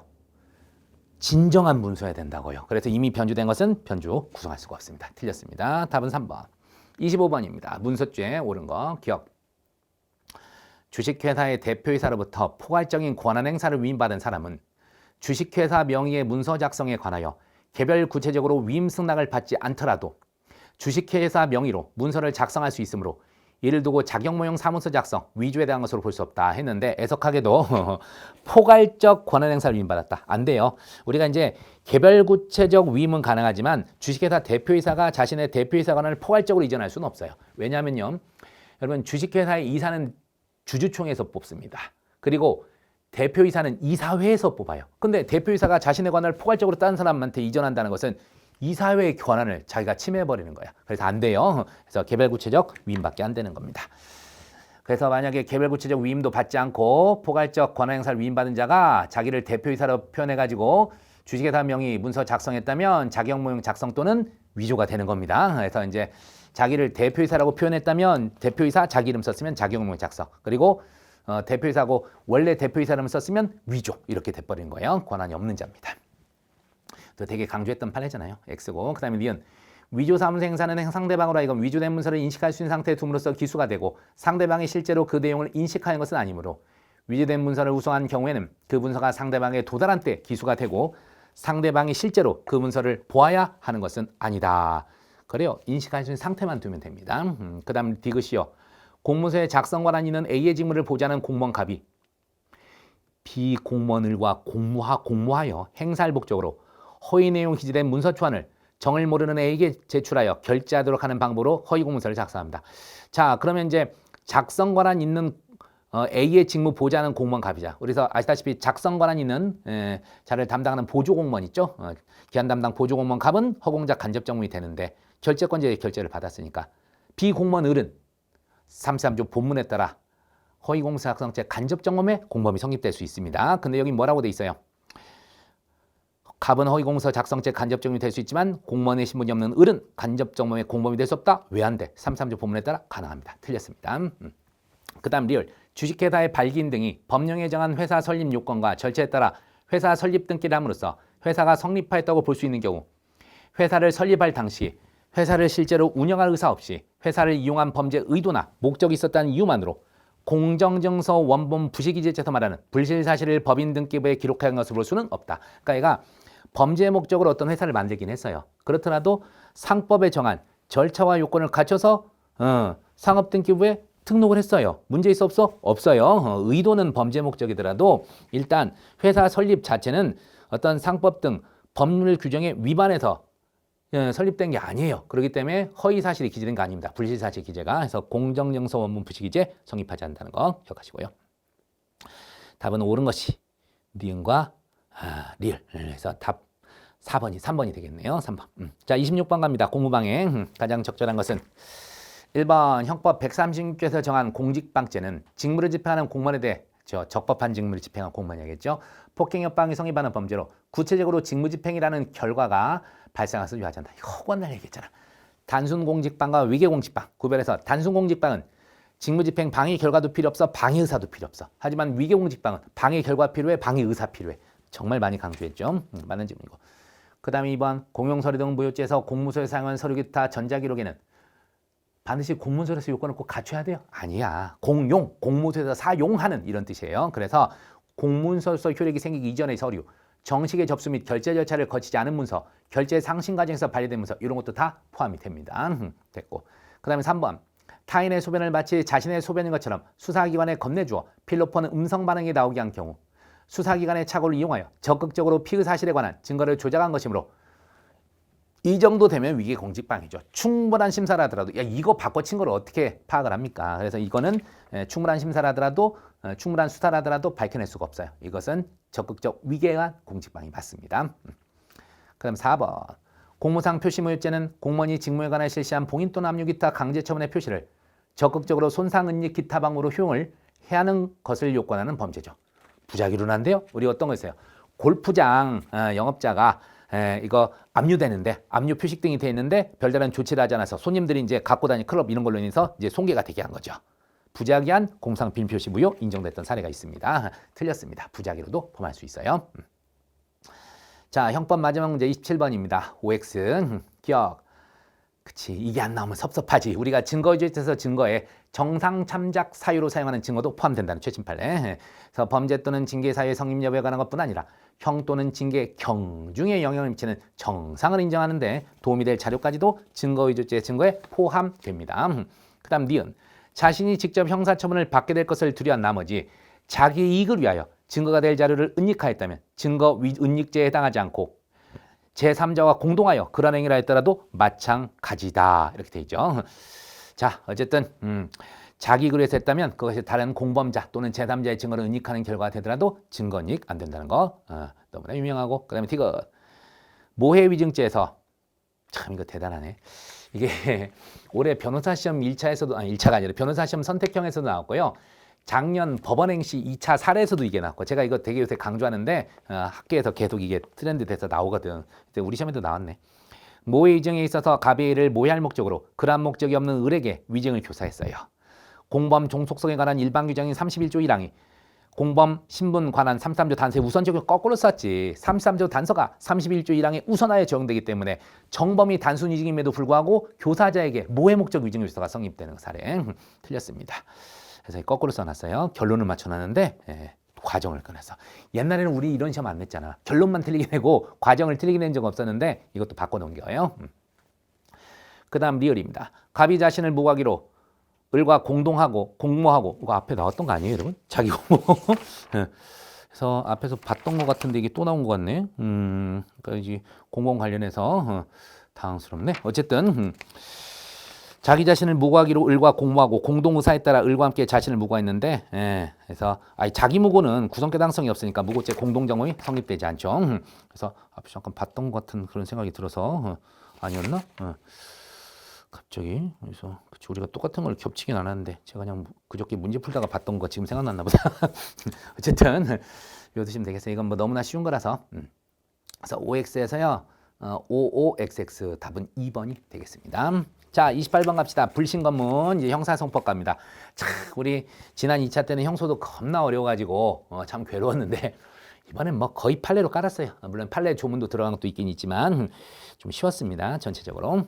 그리고 신기한 게 수사준칙 그렇게 계속 내더니 이제 여러분 수사준칙 겁나 공부했을 건데 수사준칙을 안 내버렸어. 허를 찔렸습니다. 자, 일단 갑시다. 28번 불신검문 가장 적절한 것은 1번. 경찰관이 불신검문 대상자의 해당 여부를 판단할 때에는 불신검문 당시에 구체적 상황 물론 사전에 얻은 정보나 전문적 지식 등에 기초하여 대상자인지를 객관적 합리적 기준에 따라 판단해야 되기 때문에 불신검문의 적법 요건으로 불신검문 대상자에게 형소법상 체포나 구속에 이를 정도 혐의가 체포나 구속 정도에 이를 혐의가 있으면 체포나 구속을 하면 되지. 그래서 불신검문 대상이 아니겠죠. 그래서 혐의가 있을 것을 유하지 않습니다. 유명한 판례고요. 그 다음 2번 행정경찰 목적의 경찰활동을 행하지는 경찰관 직무집행법 3조 2항 소정의 질문에 대한 동행 요구가 형소법의 규율을 받는 수사로 이어지는 경우 199조 1항 및 200조 규정에 의해야 된다. 자, 어쨌든 일단은 경직법상의 동행 요구 왔더라도 수사로 이어지게 되면 형소법 규율을 받게 되는 거예요. 이건 뭐 예전부터 있었던 유명한 사례고요. 답은 2번입니다. 3번 모르는 사람 없죠, 설마. 경직법 3조 사항은 경찰관이 불신 검문하고자 할 때 세 가지죠. 신문, 자신의 신문을 표시한 증표 제시, 소속과 성명을 밝히고 불신 검문의 목적과 이유를 얘기해줘야 되죠. 물론 동행 요구할 때는 그 장소까지 얘기해야 돼. 근데 이때 누가 봐도 경찰임을 알고 경찰이 불신 검문 과정에서 신분증을 요구한 것을 알고 그러니까 수사와 관련해서 등등 어쨌든 신분증 요구하는 것을 알고 있을 때는 공무원 표시증표 안 해도 돼요. 그거 기억날 겁니다. 그래서 자 어쨌든 경찰관이 불신검문 과정에서 공무원증을 제시하지 않았더라도 어떠한 경우라도 불신검문 위법은 직무 공무집행에 해당한다. 위법한 공무집행에 해당한다. 틀린 질문입니다. 그러니까 불신검문은 위법한 공무집행에 해당하지 않습니다. 단순히 신분증 제시하지 않았더라도 이 사람이 공무원이고 경찰이고 지금 범죄와 관련해서 불신검문을 하고 있다는 것을 명백히 알 수 있으면 이런 절차 규정은 안 지켜도 되는 거죠. 틀렸습니다. 그 다음 4번 경직법 3조 6항은 불신검문에 관하여 이미 동행한 사람을 6시간을 초과 경찰관서에 머물 수 없게 하고 규정할 때라도 머물게 할 수 없다고 규정하고 있으므로 대상자를 6시간 동안 경찰관서에 아니 6시간을 초과해서 데리고 있을 수 없다 그래서 6시간까지 강제로 잡을 수 있다 그런 의미는 아니라는 그것도 유명한 판례죠. 다 옛날부터 잘 나왔던 판례들 낸 거예요. 다음은 2번이고 29번 수사 적절한 거 1번 누구든지 자기 얼굴 기타 모습을 함부로 촬영당하지 않을 자유를 갖죠. 초상권. 수사기관이 범죄를 수사하면서 타인의 얼굴 기타 모습을 영장식 촬영했다면 촬영은 어떠한 경우라도 허용될 수 없다. 아니죠. 우리가 이제 현필긴상에서 이제 사실은 이제 이거는 사진 촬영 나오게 되는데 이게 이제 몰래 찍었더라도 우리 현필긴상 범죄 현재 행하여 있거나 명백한 경우고 사진 촬영이 필요하고 그다음에 뭔가 현필긴 그다음에 긴급한 요건이 있고 그다음에 상당한 방법으로 촬영을 했다면 이 부분은 위법이 아니라 우리 판례 현필긴상 그 판례 틀렸습니다. 그 다음에 2번입니다. 음주운전에 대한 수사 과정에서 음주운전 혐의가 있는 운전자에 대해 도로교통법에 따른 호흡 측정이 이루어진 경우 과학적이고 중립적 호흡 측정 수치가 도출되었다 하여도 그 결과에 오류가 있다고 인정할 객관적 합리적 사정이 있는 경우라면 재측정을 요구할 수가 있어요. 근데 상대방이 꼭 응해야 돼? 그럴 필요 없어요. 그래서 경찰관이 혐의를 제대로 밝히기 위해 혈액 채취에 의한 측정 방법으로 재측정한 것을 위협하다 할 수 없고 운전자는 이에 따라야 할 의무가 있다 했는데 아닙니다. 그럴 의무 없습니다. 틀렸습니다. 그 다음에 3번 위법한 체포 상태에서 마약 투약 혐의를 확인하기 위한 체뇨 요구가 이루어진 경우 체뇨 요구를 위한 위법한 체포와 그에 의한 체뇨 요구는 마약 투약이라는 범죄에 대한 증거 수집을 위하여 연속하여 이루어진 것으로서 개별적으로 적법 여부를 평가한 것은 적절하지 않으므로 일련의 과정을 전체적으로 봐 위법한 체뇨 요구가 있었던 것으로 봐야 된다. 제가 그토록 강조했던 하자승계가 나왔네요. 하자승계입니다. 하자승계. 선행 절차의 위법이 중대하고 후행 절차의 필수적 전제가 됐을 때는 적법한 후행 절차까지도 위법하게 된다는 하자승계 문제가 나온 거예요. 답은 3번입니다. 4번은 많이 읽어도 되죠, 여러분. 지문채취 이거 강제 처분이요. 경범죄 처벌법에서 불응한 거 벌금 등으로 처벌하는 거 아니에요. 그래서 강제 처분을 규정한 것으로 아닙니다. 지문채취 불응 시 처벌 규정은 영장죄 때는 강제 처분을 규정한 게 아니에요. 그래서 수상 필요에 의해 직접 강제 지문을 채취하는 경우 마찬가지로 법관 발부된 영장 필요하다? 그렇지 않습니다. 지문채취에 응하라 그러고 불응하면 그냥 처벌만 하는 것이지 이건 뭐 신분 확인용이지 이게 어떤 뭐 증거 수집용은 아니에요. 그렇기 때문에 강제 수사로 볼 수는 없고 영장도 필요 없죠. 틀렸습니다. 30번이요. 영장주의 적절하지 않은 거. 1번 수사기관이 갑 주식회사 압수영장을 집행하면서 갑 회사의 팩스로 영장 사본을 송신하기만 하고 영장 원본을 제시하거나 압수조사 압수명록 작성, 피압수수색 당사자에게 교화지도 않았대요. 이메일을 압수한 후 이를 증거로 제출합니다. 지금 장난친 거죠. 이렇게 되면 우리가 압수수색 때는 반드시 원본을 제시해야 됩니다. 물론 이제 작년도 그 정경심 교수 사건에서 1월 27일 판례 거기에서는 예적으로 일단 사본부터 급해서 보냈어요. 팩스로 보내고 협조를 받아서 받은 다음 나중에 가서 다시 원본 제시를 했습니다. 그런 예적 사례도 없잖아. 그래서 여기는 당연히 위법이고 더불어 아니 압수조사 압수몽독도 작성해서 교부를 안 했대요. 당연히 위법입니다. 위수용. 위와 같은 방법으로 압수된 이메일은 형소법에서 정한 절차를 위반한 것으로 유죄증으로 사용할 수 없다. 사실 이 동네도 영장이 드디어 또 나왔게 했더니 세상이 이렇게 쉽게 내버렸어. 최신 판례 그 많은 걸 다 지키고 세상이 좀 당황스럽습니다. 자, 2번도 너무 유명하잖아. 72조는 사전 청문 절차죠. 사전 청문 절차. 그래서 거치지 아니하였더라도 같은 규정에 따른 절차적 권리가 실질적으로 보장됐다면 사전 청문 절차를 거치지 않은 것만으로 구속영장 발부 결정이 위법하다 볼 것 아니고.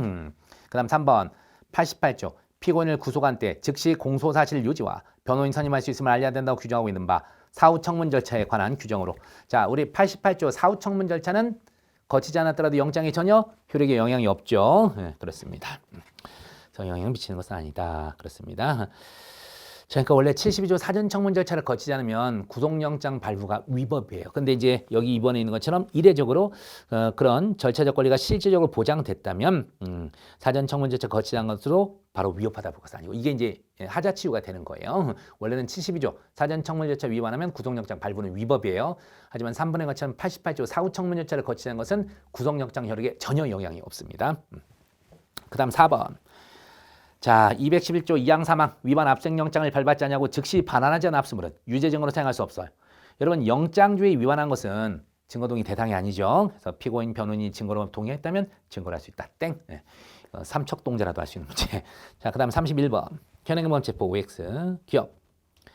사인의 현행범 체포 과정에서 일어날 수 있는 물리적 충돌이 적정한 한계를 벗어난 것인지 여부는 그 행위가 소극적 방어 행위인가 적극적 공격 행위인가에 따라 결정된다 했는데 아니죠. 그래서 물리적 충돌이 적정한 한계를 벗어난 거 여부가 소극적 방어냐 적극적 공격이냐가 중요한 게 아니에요. 그래서 현행범 체포 과정에서 물리적 충돌이 사회통념상 허용되는 거냐 아니냐 그거를 기준으로 가야겠죠.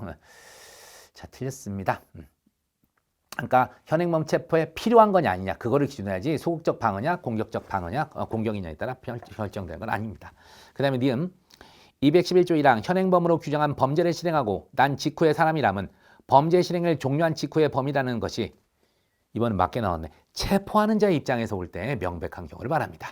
그래서 범죄 실행을 종료한 직후라고 하면 범죄 행위를 실행하여 끝마친 순간 또는 이에 아주 적잡된 시간적 단계를 의미한 것으로 해석된다. 그렇습니다. 그 다음 디귿. 현행범인은 누구든지 영장 없이 체포할 수 있고 검사 사경관리 아닌 자가 현행범을 체포한 때는 즉시 검사 등에게 인도해야 되며 이때 인조 시점은 뒤에가 틀렸죠. 반드시 체포 시점과 시간적으로 밀접된 시점이 아니라 지체 없이 정당한 사유 없이 이제 지체 없이 이런 뜻이에요. 정당한 사유 없이 불필요한 지체 없이 이런 뜻으로 가야겠죠. 불필요한 지체 없이 이렇게 가야 되지. 반드시 시간적 체포 시점과 밀접한 시점일 필요는 없습니다. 밀접한 시점일 필요는 없습니다. 틀렸다. 불필요한 지체 없이. 자, 리을. 이 문제는 좀 앞뒤를 좀 써가지고 내줘야지. 이걸 이제 이렇게 긴 문장을 좀 줄이다 보니까 좀 뭐랄까요. 저야 이제 이 판례를 아니까 당연히 이제 이걸 이제 알 수 있는데, 이게 이제 우리 경찰관 직무집행법 6조 1항의 제지 조치냐 아니냐를 먼저 써줬어야죠. 밑도 끝도 없이 그냥 형사소송법 체포에 당한다. 이렇게 넣으면 어떻게 해요? 그래서 이 문제는 일단 읽을게요. 공장을 점거하여 농성 중이던 조합원들이 경찰과 부식 반입 문제를 협의하거나 기자회견장 촬영을 위해 공장 밖으로 나오자 전투경찰 대원들은 고착관리라는 명목으로 그 조합원들을 방패로 에워싸고 이동하지 못하게 한 사안에서 이게 이제 경찰관 직무집행법 6조 1항의 제지조치라면 적법한 제지조치라면 체포에 당하지 않으니까 이게 문제가 안 되는 거예요. 그런데 이게 제지조치를 넘어선 체포가 돼버리면 체포 사유가 체포의 필요성 같은 게 없는데도 체포를 한 것이라서 위법하게 돼버리는 거거든요. 근데 밑도 끝도 없이 이렇게 된 거예요. 나오자 전투경찰대원들은 고착관리라는 명목으로 그 조합원들을 방패로 에워싸고 이동하지 못하게 한 사안에서 위 조합원들이 어떠한 범죄행위를 목전에서 저지르려고 하는 등 긴급한 사정이 있는 경우가 아니라면 위 전투경찰대원의 행위는 체포에 당한다. 근데 문구도 이상하잖아.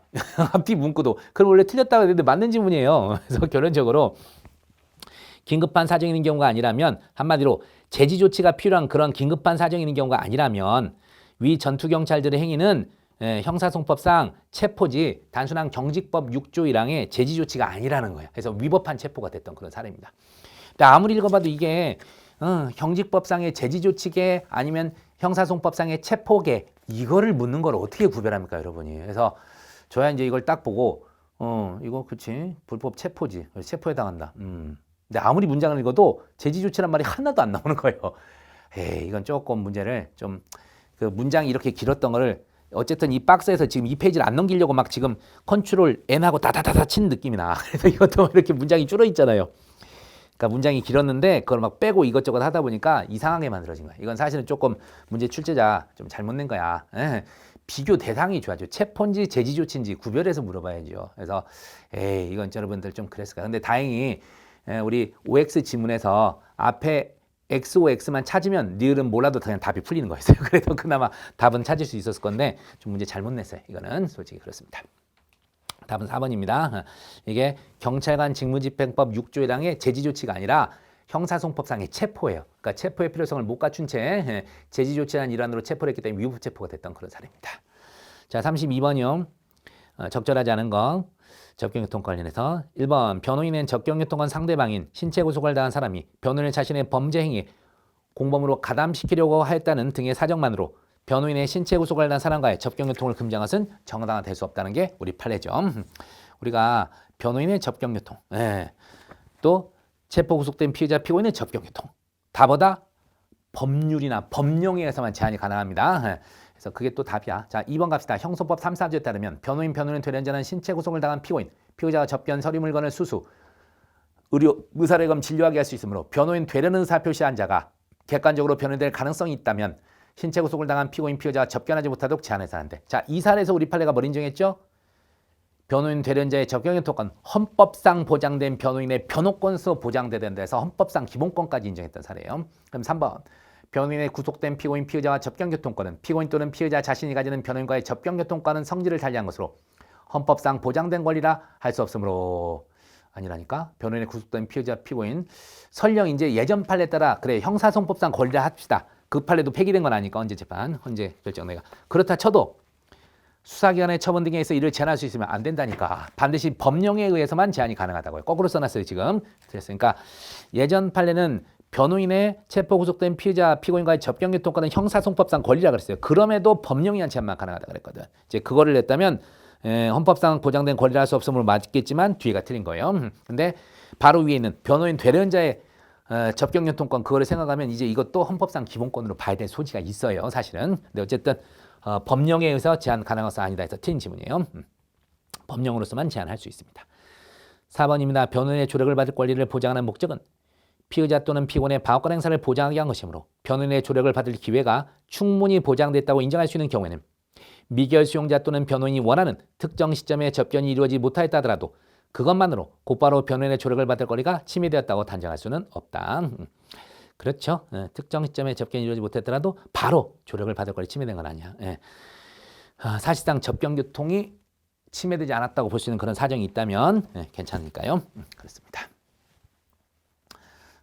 그래서요. 특정한 시점 보장되다 볼 수 있는 경우에는 특정 시점에 접견이 이루어지지 않았더라. 그러니까 이게 어떤 경우가 막 새벽 한 3시 와서 나 좀 접견 좀 하게 해주소 막 이런 거예요. 새벽 3시에 이제 여기서는 변호인 조력을 받을 권리니까 피의자, 피고인이 특히 이제 미결 수용자가 나 변호인 좀 만나야 돼. 갑자기 생각났어. 막 이런 얘기를 하거나 또 변호인이 막 새벽 3시 와서 교도소 문 두드리고 열어달라고 그런 건 안 되겠죠. 그걸 생각하십시오. 자, 33번 저장 매체 이미 제출. 그렇죠. 여기서가 이제 진짜 더 최신 판례가 많이 나왔을 것 같은데 너무 짧게 나왔어요. 자, 1번 갑시다. 적절하자는 거에서 이미 제출된 정보 저장 매체에서 압수된 대상이 되는 전자정보의 범위를 넘어서는 전자정보에 대해 수사기관이 영장 없이 압수해가야 취득한 증거는 당연히 위수증이죠. 우리가 그냥 영장 없이 물건 압수한 거랑 똑같거든요. 정보 저장 매체도. 내 피고인이나 변호인이 이를 증거라며 동의하면 위법성이 치유돼. 그럴 리가. 증거 동의 대상이 아니에요. 치유가 될 수 없어. 답 너무 쉬워요. 답 1번. 그 다음에 2번. 이것도 좀 내려면 정확하게 좀 얘기해 주지. 제3자가 피의자의 소유 관리에 속하는. 근데 단순히 피의자의 소유 관리하는 일 말고 뭐라 그랬죠? 전적으로란 말이 들어가 줬어야 돼. 이게 2022년 1월 27일 정경심 교수 사건에서 나온 그 판례거든요. 그래서 아니라면 이제 21년 11월 18일 전압 판례일 것인데 거기에서도 어쨌든 얘기는 했어요. 전적으로 소유 관리하는 그 말이 좀 안 들어와서 좀 애매하긴 한데 21년 11월 그 전압 판례로 간다면 이걸 또 틀렸다고 할 수 없으니까. 근데 문제를 할 때 좀 잘 내지. 할 때 전적으로 소유 관리에 속한 말을 원래 써줬어야 되는데. 정보 저장 매체를 영장에 하지 않고 이미 제출한 경우 특별한 사정이 없는 피의자에게 참여권을 보장하고 압수한 전자기록, 전자정보 목록을 교부한 등 피의자의 절차적 권리를 보장하기 위한 적절한 조치가 이루어져야 돼. 그러니까 원래는 제3자가 이미 제출했으면 비록 다른 사람 거더라도 피의자 거더라도 제3자에게만 참여권 보장하면 돼요. 근데 피의자가 전적으로 보장하는 전적으로 뭐였어요? 소유 관리하는 저장 매체라면 그때는 피의자도 참여시키라는 그 판례. 그래서 그걸 생각하면 이 부분은 좀 세모야 세모 솔직히. 근데 뭐 답이 1번에서 너무 손을 들어주니까 우리는 확실한 걸 답으로 해야겠죠. 그 다음에 3번. 피의자가 자기 소유의 휴대전화를 이미 제출하면서 클라우드 등 제3자가 관리하는 원격제에 저장되어 있는 전자정보를 수사기관에 제출한다는 의사로 수사기관의 클라우드 등 접속하기 위한 자신의 아이디와 비번을 이미 제공합니다. 자, 이건 뭐죠? 제3자가 이미 제출했는데 당연히 클라우드 등에 접속하기 위한 자신의 아이디, 비번까지 제공했다는 것은 이것도 이미 제출한 것으로 봐야 되는 거죠. 그래서 피의자 거가 아니라 자기 거. 제3자가 이미 제출하면서 자신의 아이디, 비번까지 알려준 거야. 그래서 이거는 이미 제출한 걸 볼 수 있겠고. 그 다음에 4번. 현행범 체포 현장이나 범죄 현장에서도 이미 제출 압수가 가능하고 사후영장 필요 없죠. 뭐 유명한 거고요. 넘어갑니다. 34번이요. 증명의 대상과 방법. 그렇죠. 엄증, 자증 이런 게 안 나오면 섭섭하지. 벌써 1번이 틀렸어. 형법 6조 단서에 따라 행위지 법률에 의하여 범죄를 구성하는가 여부는 형법 관련이잖아요. 법원 직권조사 사항이긴 하지만 당연히 검사가 엄증으로 증명을 해야 됩니다. 검사의 엄증 대상입니다. 그러면 직권조사 사항이라 그래서 법원에서 입증하는 건 아니에요. 직권으로 이 부분을 이제 판단을 한다는 거죠. 직권으로 검사가 또는 피고인 측에서 주장하지 않았더라도 직권으로 조사는 해야 돼요. 그리고 거기에 대한 거증 책임, 입증 책임은 검사한테 있는 겁니다. 그것도 엄증입니다. 엄증. 틀렸습니다. 증명의 대상이 될 수 없다니 말도 안 되는 얘기죠. 그 다음에 이번 출입국 사범 사건에서 자 여기서도 아시다시피 전속 고발 사건에서 고발이 있었냐 이거 형소 관련이잖아요. 자유로운 증명의 대상입니다. 그래서 마지막 번 자증 판단하면 됩니다. 맞고 그 다음 3번 이거 모르는 사람은 없겠지. 공모 공동정범 공동정범에서 공모관계 인정 당연히 엄증이죠. 근데 범죄의 주관적 요소인 공모관계를 부인해요. 이런 주관적 구성 요건 요소는 간접 정황 등으로 추단할 수밖에 없죠. 그래서 사물의 성질상 이와 상당한 관련성 있는 간접 사실 또는 정황 사실을 증명한 방법으로 증명할 수밖에 없다. 맞고요. 그 다음에 4번. 형소법 313조 1항 단서 특신 상태는 증거 능력의 요건에 해당하므로 검사가 그 존재에 대해 구체적 주장을 입증해야 되지만 그렇죠. 자증으로 족합니다. 형사소송 관련이니까. 자 35번 갑시다. 위수중 옳은 거 기억. 사기죄 증거인 업무일지가 피고인의 사생활 영역과 관계된 자유로운 인격권의 발현물이라고 볼 수 없고 피고인을 형사소추하기 위해서는 이 사건 업무일지가 반드시 필요한 증거라 하더라도 그것이 제3자에 의해 절취된 것으로서 피해자 측이 이를 수사기관에 증거자료로 제출하게 하여 대가를 지급했다면 위 업무일지는 위수증으로서 증거로 사용할 수 없다 했는데 이게 바로 뭐예요? 사인위수증. 우리 판례 중에서 아직까지 사인위수증 공익을 더 높다 그랬지 개인의 뭐 사생활의 비밀 등 사익이 높다 그래서 위수증 인정한 적은 없어요. 그래서 당연히 증거로 사용할 수 있습니다. 틀렸습니다. 그 다음 니은 사경이 체포 당시 외국인인 피고인에게 이것도 최신 판례이긴 하네요. 비엔나 협약 등에 의해서 영사통보권을 고지해 줘야 되거든. 근데 이제 우리 경찰들이 이혼까지 솔직히 어떻게 알아. 그래서 외국인 막 불법 체류 막 이런 애들 체포를 했어. 그래서 체포됐을 때 영사통보권 있다는 거 고지 우리 안 배우거든. 그래서 모르고 안 했어요. 그리고 이거 알았더라도 얘들이 자기 나라 우리 주한 뭐 무슨 뭐 자기네 그 영사관에다가 연락해달라고 해줄 애들도 별로 없어요. 그래서 이거 절차적 권리 실적 침해됐다고 보지 않았던 그런 판례입니다. 그래서 영사통권을 지체 없이 고지하지 않았다면 피고인에게 영사 조력이 가능한지 여부나 실질적 불이익이 있었는지 여부와 상관없이 국제협약에 따른 피고인의 권리나 법익을 본질적으로 침해했다 볼 수 있어요. 아니야. 영사 조력이 가능한지 여부나 실질적 불이익이 있었는지 여부를 고려해서 판단합니다. 그래서 틀렸어요. 바로 뭐 위수증 뭐 이런 건 아닙니다. 최신 판례 틀렸고 그 다음에 디귿. 자, 특별한 사정이 존재하지 않냐는 이상 피고인에게 실질적 반대 신문권 기회가 부여되지 않지 이루어진 증인의 법정 진술 위법한 증거로서 증언을 인정하기 어렵죠. 왜냐하면 우리가 이 반대 신문의 기회만큼 중요한 게 없어요. 아시다시피 여러분 성폭법이나 이쪽에 그 영상 녹화물 본증 사용 위헌받은 게 반대 신문권 침해 때문에 그래요. 그래서 나오는 건데 어쨌든 원칙적으로 증언을 인정하기 어렵지만 피고인의 책문권 포기사로 하자가 치유될 수 있어요. 그런데 이게 중대한 위법이기 때문에 책문권 포기사는 명시적이어야 됩니다. 그렇습니다. 맞는 질문입니다. 그 다음 리얼. 검사와 공소제기 후 검사가 공소제기 후에 집업 영장 전담판사한테 압수영장 받아서 압수했다고요. 당연히 위수증입니다. 증거로 삼을 수 없습니다. 틀렸습니다. 그래서 옳은 것이 디귿 하나 답 1번. 자 36번 자백 증언과 증명력 기억. 피고인이 범행을 자인한 이거 제가 수업 시간에 무지하게 많이 얘기했죠. 피고인이 범행을 자인한 것을 들었다는 피고인자의 진술은 형사소송법 310조 피고인의 자백에는 포함되지 아니하나 원본이 피고인의 자백이라서 보강력을 사용 안 된다고 그거 나왔잖아요. 피고인의 진술 내용은 그러니까 피고인자의 진술 내용은 310조 피고인의 자백에 포함되지는 않는다니까 이걸 틀리긴 했어. 처음 나왔어요. 대부분의 경우는 포함되지 아니하나 이렇게 포함되지 아니하여 뭐 안 된다 뭐 이렇게 되는데 이거를 틀리게 낸 거는 거의 없었는데요. 310조 피고인의 자백은 포함됩니다. 하지만 자백을 자백으로 보강할 수 없다는 법리에 따라 피고인의 자백에 대한 보강적으로 사용할 수는 없게 되죠. 뒤에는 맞았는데 과정을 또 틀리게 놨어요. 좀 신경 쓴 거예요. 이거 틀렸으면 좀 복잡했을란가? 이게 그랬으면 답을 3번 갔을 수도 있겠구나. 조금 여러분이 실수를 했을 가능성이 있네요. 그럼 니은. 자, 우리 자백 배제 법칙에서 일정한 증거가 발견되면 자백하겠다. 이건 원칙적으로 자백 배제 안 걸린다 그랬죠. 그래요. 그래서 강요나 위기에서 이루어졌다든가 불기소, 경한제, 소추 등 이익 조건으로 된 것으로 인정되지 않는다면 증언이 부정된다 할 수 없다. 맞는 질문입니다. 디귿 모르는 사람도 손 들고 쳐야 돼. 상습범은 피고인의 습벽을 구성요건을 한 범죄로서 상습범에 있어 피고인의 자백이 있는 경우 개개 행위마다 보강료가 필요하다 그랬어요. 개별적으로 해서 틀렸습니다. 그 다음 리을. 그렇죠. 이거는 진실성 담보설이죠. 그래서 자백에 대한 보강 증거는 범죄 사실의 전부 또는 중요 부분을 인정할 수 있는 정도가 되지 아니하더라도 피고인의 자백이 가공적인 것이 아닌 진실한 것임을 인정할 수 있을 정도면 충분하죠. 그래서 직접 증거가 아닌 간접 증거나 정황 증거로도 될 수 있고요. 맞는 질문입니다. 자, 계속해서 37번 가봅니다. 전문 증거 가장 적절한 것은 1번.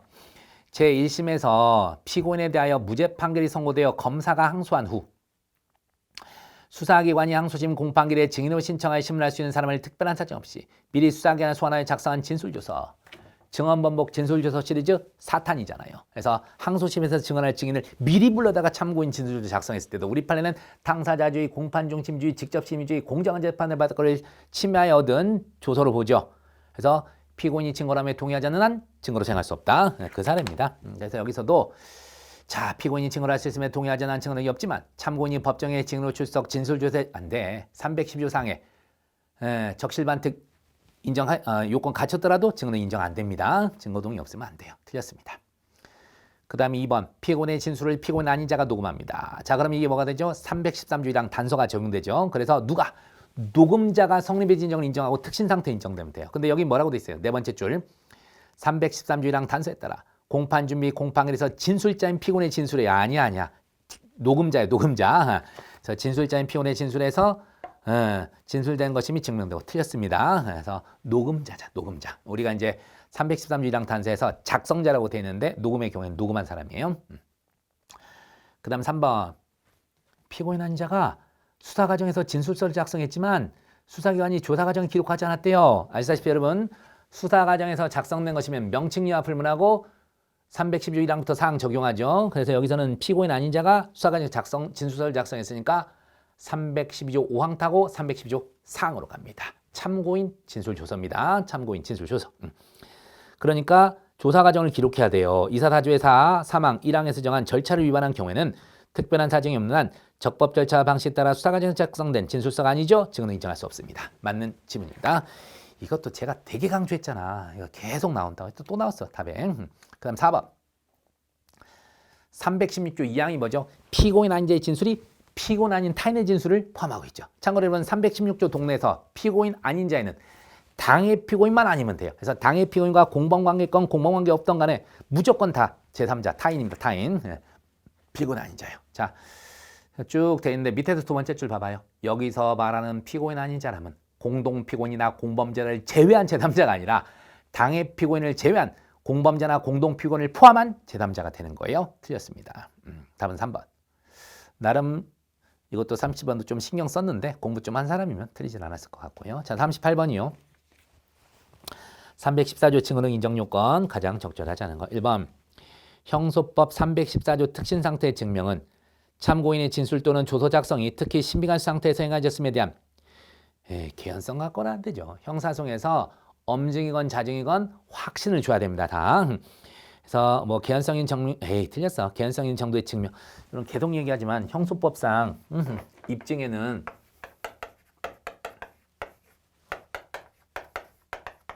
소명과 증명이 있어요. 소명은 우리 영장 청구할 때 그런 거잖아요. 그래서 고도의 가능성 내지 개연성만 있어도 되지만 증명은 이게 엄격한 증명의 방법이건 자유로운 증명의 방법이건 어쨌거나 저쨌거나 법관에게 확신을 줘야 됩니다. 그래서 이 부분은 틀렸죠. 자, 그렇습니다. 그래서 잘 좀 외워주시길 바라겠습니다. 그래서 1번에서 법관원에건 합리적 의심의 여지를 배제할 정도 이르라는 것은 아니라 이르러야 돼요. 자유로운 증명이더라도 이 부분이 지금 특진 상태 관련된 거죠. 형소법 자증의 대상이지만 그렇습니다. 그래서 엄증과 자증의 증명의 정도엔 차이가 없다. 답 바로 1번이네. 다음 2번 314조 특진 상태 관련된 법리는 그래요. 310조 2항의 특진 상태가 똑같아요. 그 다음에 3번 314조 원진술자 진술할 수 없는 때 사망, 질병 등 명시적으로 열거된 사유 외에도 원진술자가 공판정에서 진술한 경우라도 증인신문 당시 일정한 사항에 관하여 기억이 나지 않다는 취지로 진술하여 그 진술의 일부가 재현불능된 경우에도 당연히 포함이 되는 거죠. 근데 사실은 이게 성인한테 인정된 게 아니라 어린 유아가 기억이 나지 않다 그 인정했었었죠. 그 판례를 낸 겁니다. 자, 그 다음 4번 수사기관에서 진술한 참고인이 법정에서 증언을 거부하여 피고인의 반대 신문하지 못한 경우, 자 이거 최신 판례에 넣어놨네요. 정당하게 증언권 행사한 것이 아니라도 피고인이 증인의 증언 거부 사항을 초래했다는 특별한 사정은 난, 이건 지난 시험에도 아마 나왔던 것 같은데 314조 그 밖에 이에 준한 사유를 내 진술한 때 해당하지 않는다. 유명한 판례. 39번 증거동의 적절하지 않은 거 1번. 형사소송법 318조 1항 증거동의는 전문 증거 금지 원칙에 대한 예외로서 반대 신문권을 포기하겠다는 피고인의 의사표시에 의해 서류 또는 물건의 증거 능력을 부여하려는 규정이다. 그렇습니다. 우리가 증거 동의는 반대 신문권의 포기로 보죠. 그 다음 2번. 약식 명령에 불복하여 정식 재판을 청구한 피고인이 정식 재판 절차 1심에서 2회 불출정 318조 2항에 따라 증거 동의 간주됩니다. 이것도 진짜 많이 강조했죠. 이미 증거 동의 간주된 것은 2심에서 못 풀어요. 그래서 1심 법원이 증거 조사를 완료했더라도 피고인이 항소심에 출석 공소 사실을 부인하면서 1심에서 간주된 증거 동의를 철회 취소한다는 의사 표시라면 설마 증거동의 상실될 여지는 없죠. 틀렸습니다. 계속해서 3번. 피고인이 출석한 공판길에서 증거로함에 부동의한다는 의견이 진술된 경우 그 후 피고인이 출석하지 않은 공판길에 변호인만이 출석하여 종전 의견을 번복하여 증거로함에 동의하였다 하더라도 이는 특별한 사정 없나 효력이 없다고 봐야 된다. 묵동기사항 변호인이 피고인의 묵시적 의사에 반해서만 가능한 거잖아. 특히 이제 묵동할 때 동의잖아. 증거 동의의 경우에는요. 피고인이 스스로 증거 부동의했을 때 변호인만 혼자 가서 동의합니다. 효력 없어요. 유명하고. 그 다음에 4번. 표류적 변호 사건이라 하여도 피고인이 재판 거부사를 표시, 재판장의 허가 없이 퇴정하고 변호인마저 이에 동조 퇴정해 버림으로써 피고인과 변호인들이 출석하지 않은 상태에서 증거 조사를 할 수밖에 없는 경우 318조 2항의 규정상 피고인의 진위와 관계없이 증거 동의인 것으로 간주된다. 그래서 우리 판례가 방어권의 남용으로 보잖아요. 그래서 피고인 없이 심리 판결할 수 있고 또 이에 대해 증거 동의 의제까지 된다고 봤던 사례입니다. 됐습니다. 자, 40번 갑시다. 통합 문제인데 형법, 형소법 안 어려워요. 변호사 심의 흉내를 내는 건데 변시에서도 차라리 이런 통합 문제가 쉬워요.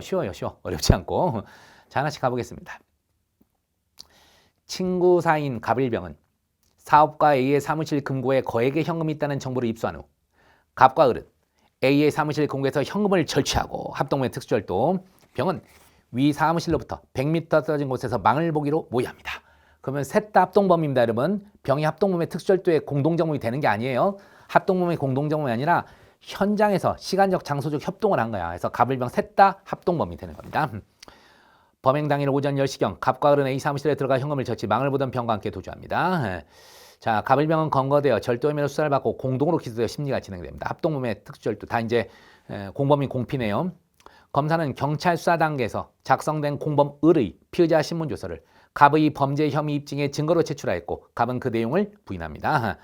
자, 그럼 끝났지. 공범자 사경 작성 피신조서에 대한 공범자의 이제 증거 능력인데 공범자에 대한 아시다시피 당해 피고인이 내용 인정을 해야 돼요. 근데 갑이 부인했기 때문에 갑한테 못 써먹습니다. 한편 병은 갑의 공소 사실에 자 증인으로 채택되어 선사하고 증언하면서 자 이게 소송 절차가 분리되면 이게 가능한 거예요. 소송 절차가 분리된다면 증인 적격을 갖게 되니까 할 수 있어. 근데 소송 절차가 분리되지 않았다면 이러한 증인신문 자체가 위법입니다, 여러분. 허위 반환한 진술을 했다. 위증죄로 처벌할 수가 없게 되는 거야. 증인 적격도 없는 자가 선사하고 증언을 했다 한들 위증이 될 수가 없어요. 그게 결국 답인데 자 1번 갑시다. 갑과 을에 대해서는 331조 2항의 형법 331조 2항의 합동절도가 성립하지만 현장에서 협동관계 인정되지 않은 병에 대해서는 안 된다. 아니야. 병도 망본 것도 시간적 장소적 협동이죠. 틀렸습니다. 2번 만약 갑과 을이 A 사무실 출입문의 시정장치를 손괴하다가 A에게 발각되어 도주하였다면 갑과 을의 행위에 대해서는 특수절도 미수가 된다. 여러분 이게 뭐였어요? 오전 10시잖아요. 오전에는 주간이니까 물색행위가 있을 때 실행이 착수가 됩니다. 단순히 주거침입 시에 실행이 착수가 되는 게 아니에요. 특히 이제 시정장치 손괴했으니까 더더욱 앞에네. 그래서 손괴 정도 갖고는 실행이 착수가 안 됩니다. 그래서 갑의 행위에 대해서는 특수절도 미수가 아니라 예비 단계에 불구하고 특수절도에는 예비가 없어요. 그래서 처벌할 수가 없어요. 물론 손괴만 이제 처벌되겠지. 그다음 3번. 을의 피의자 신문조서는 을이 법정에서 내용을 인정하더라도 갑이 내용 부인하면 증거로 못 써요. 틀렸습니다. 마지막 4번이 답이라고요. 병에 대해서는 형법 위증죄가 성립되지 않는다. 왜냐하면 소송 절차가 분리됐단 말이 없잖아요. 소송 절차가 분리되지 않았기 때문에 얘는 증인 적격이 없는 거예요. 그래서 그냥 증언을 하게 되면 위증이 성립되지 않게 된다. 답은 4번이 되겠습니다.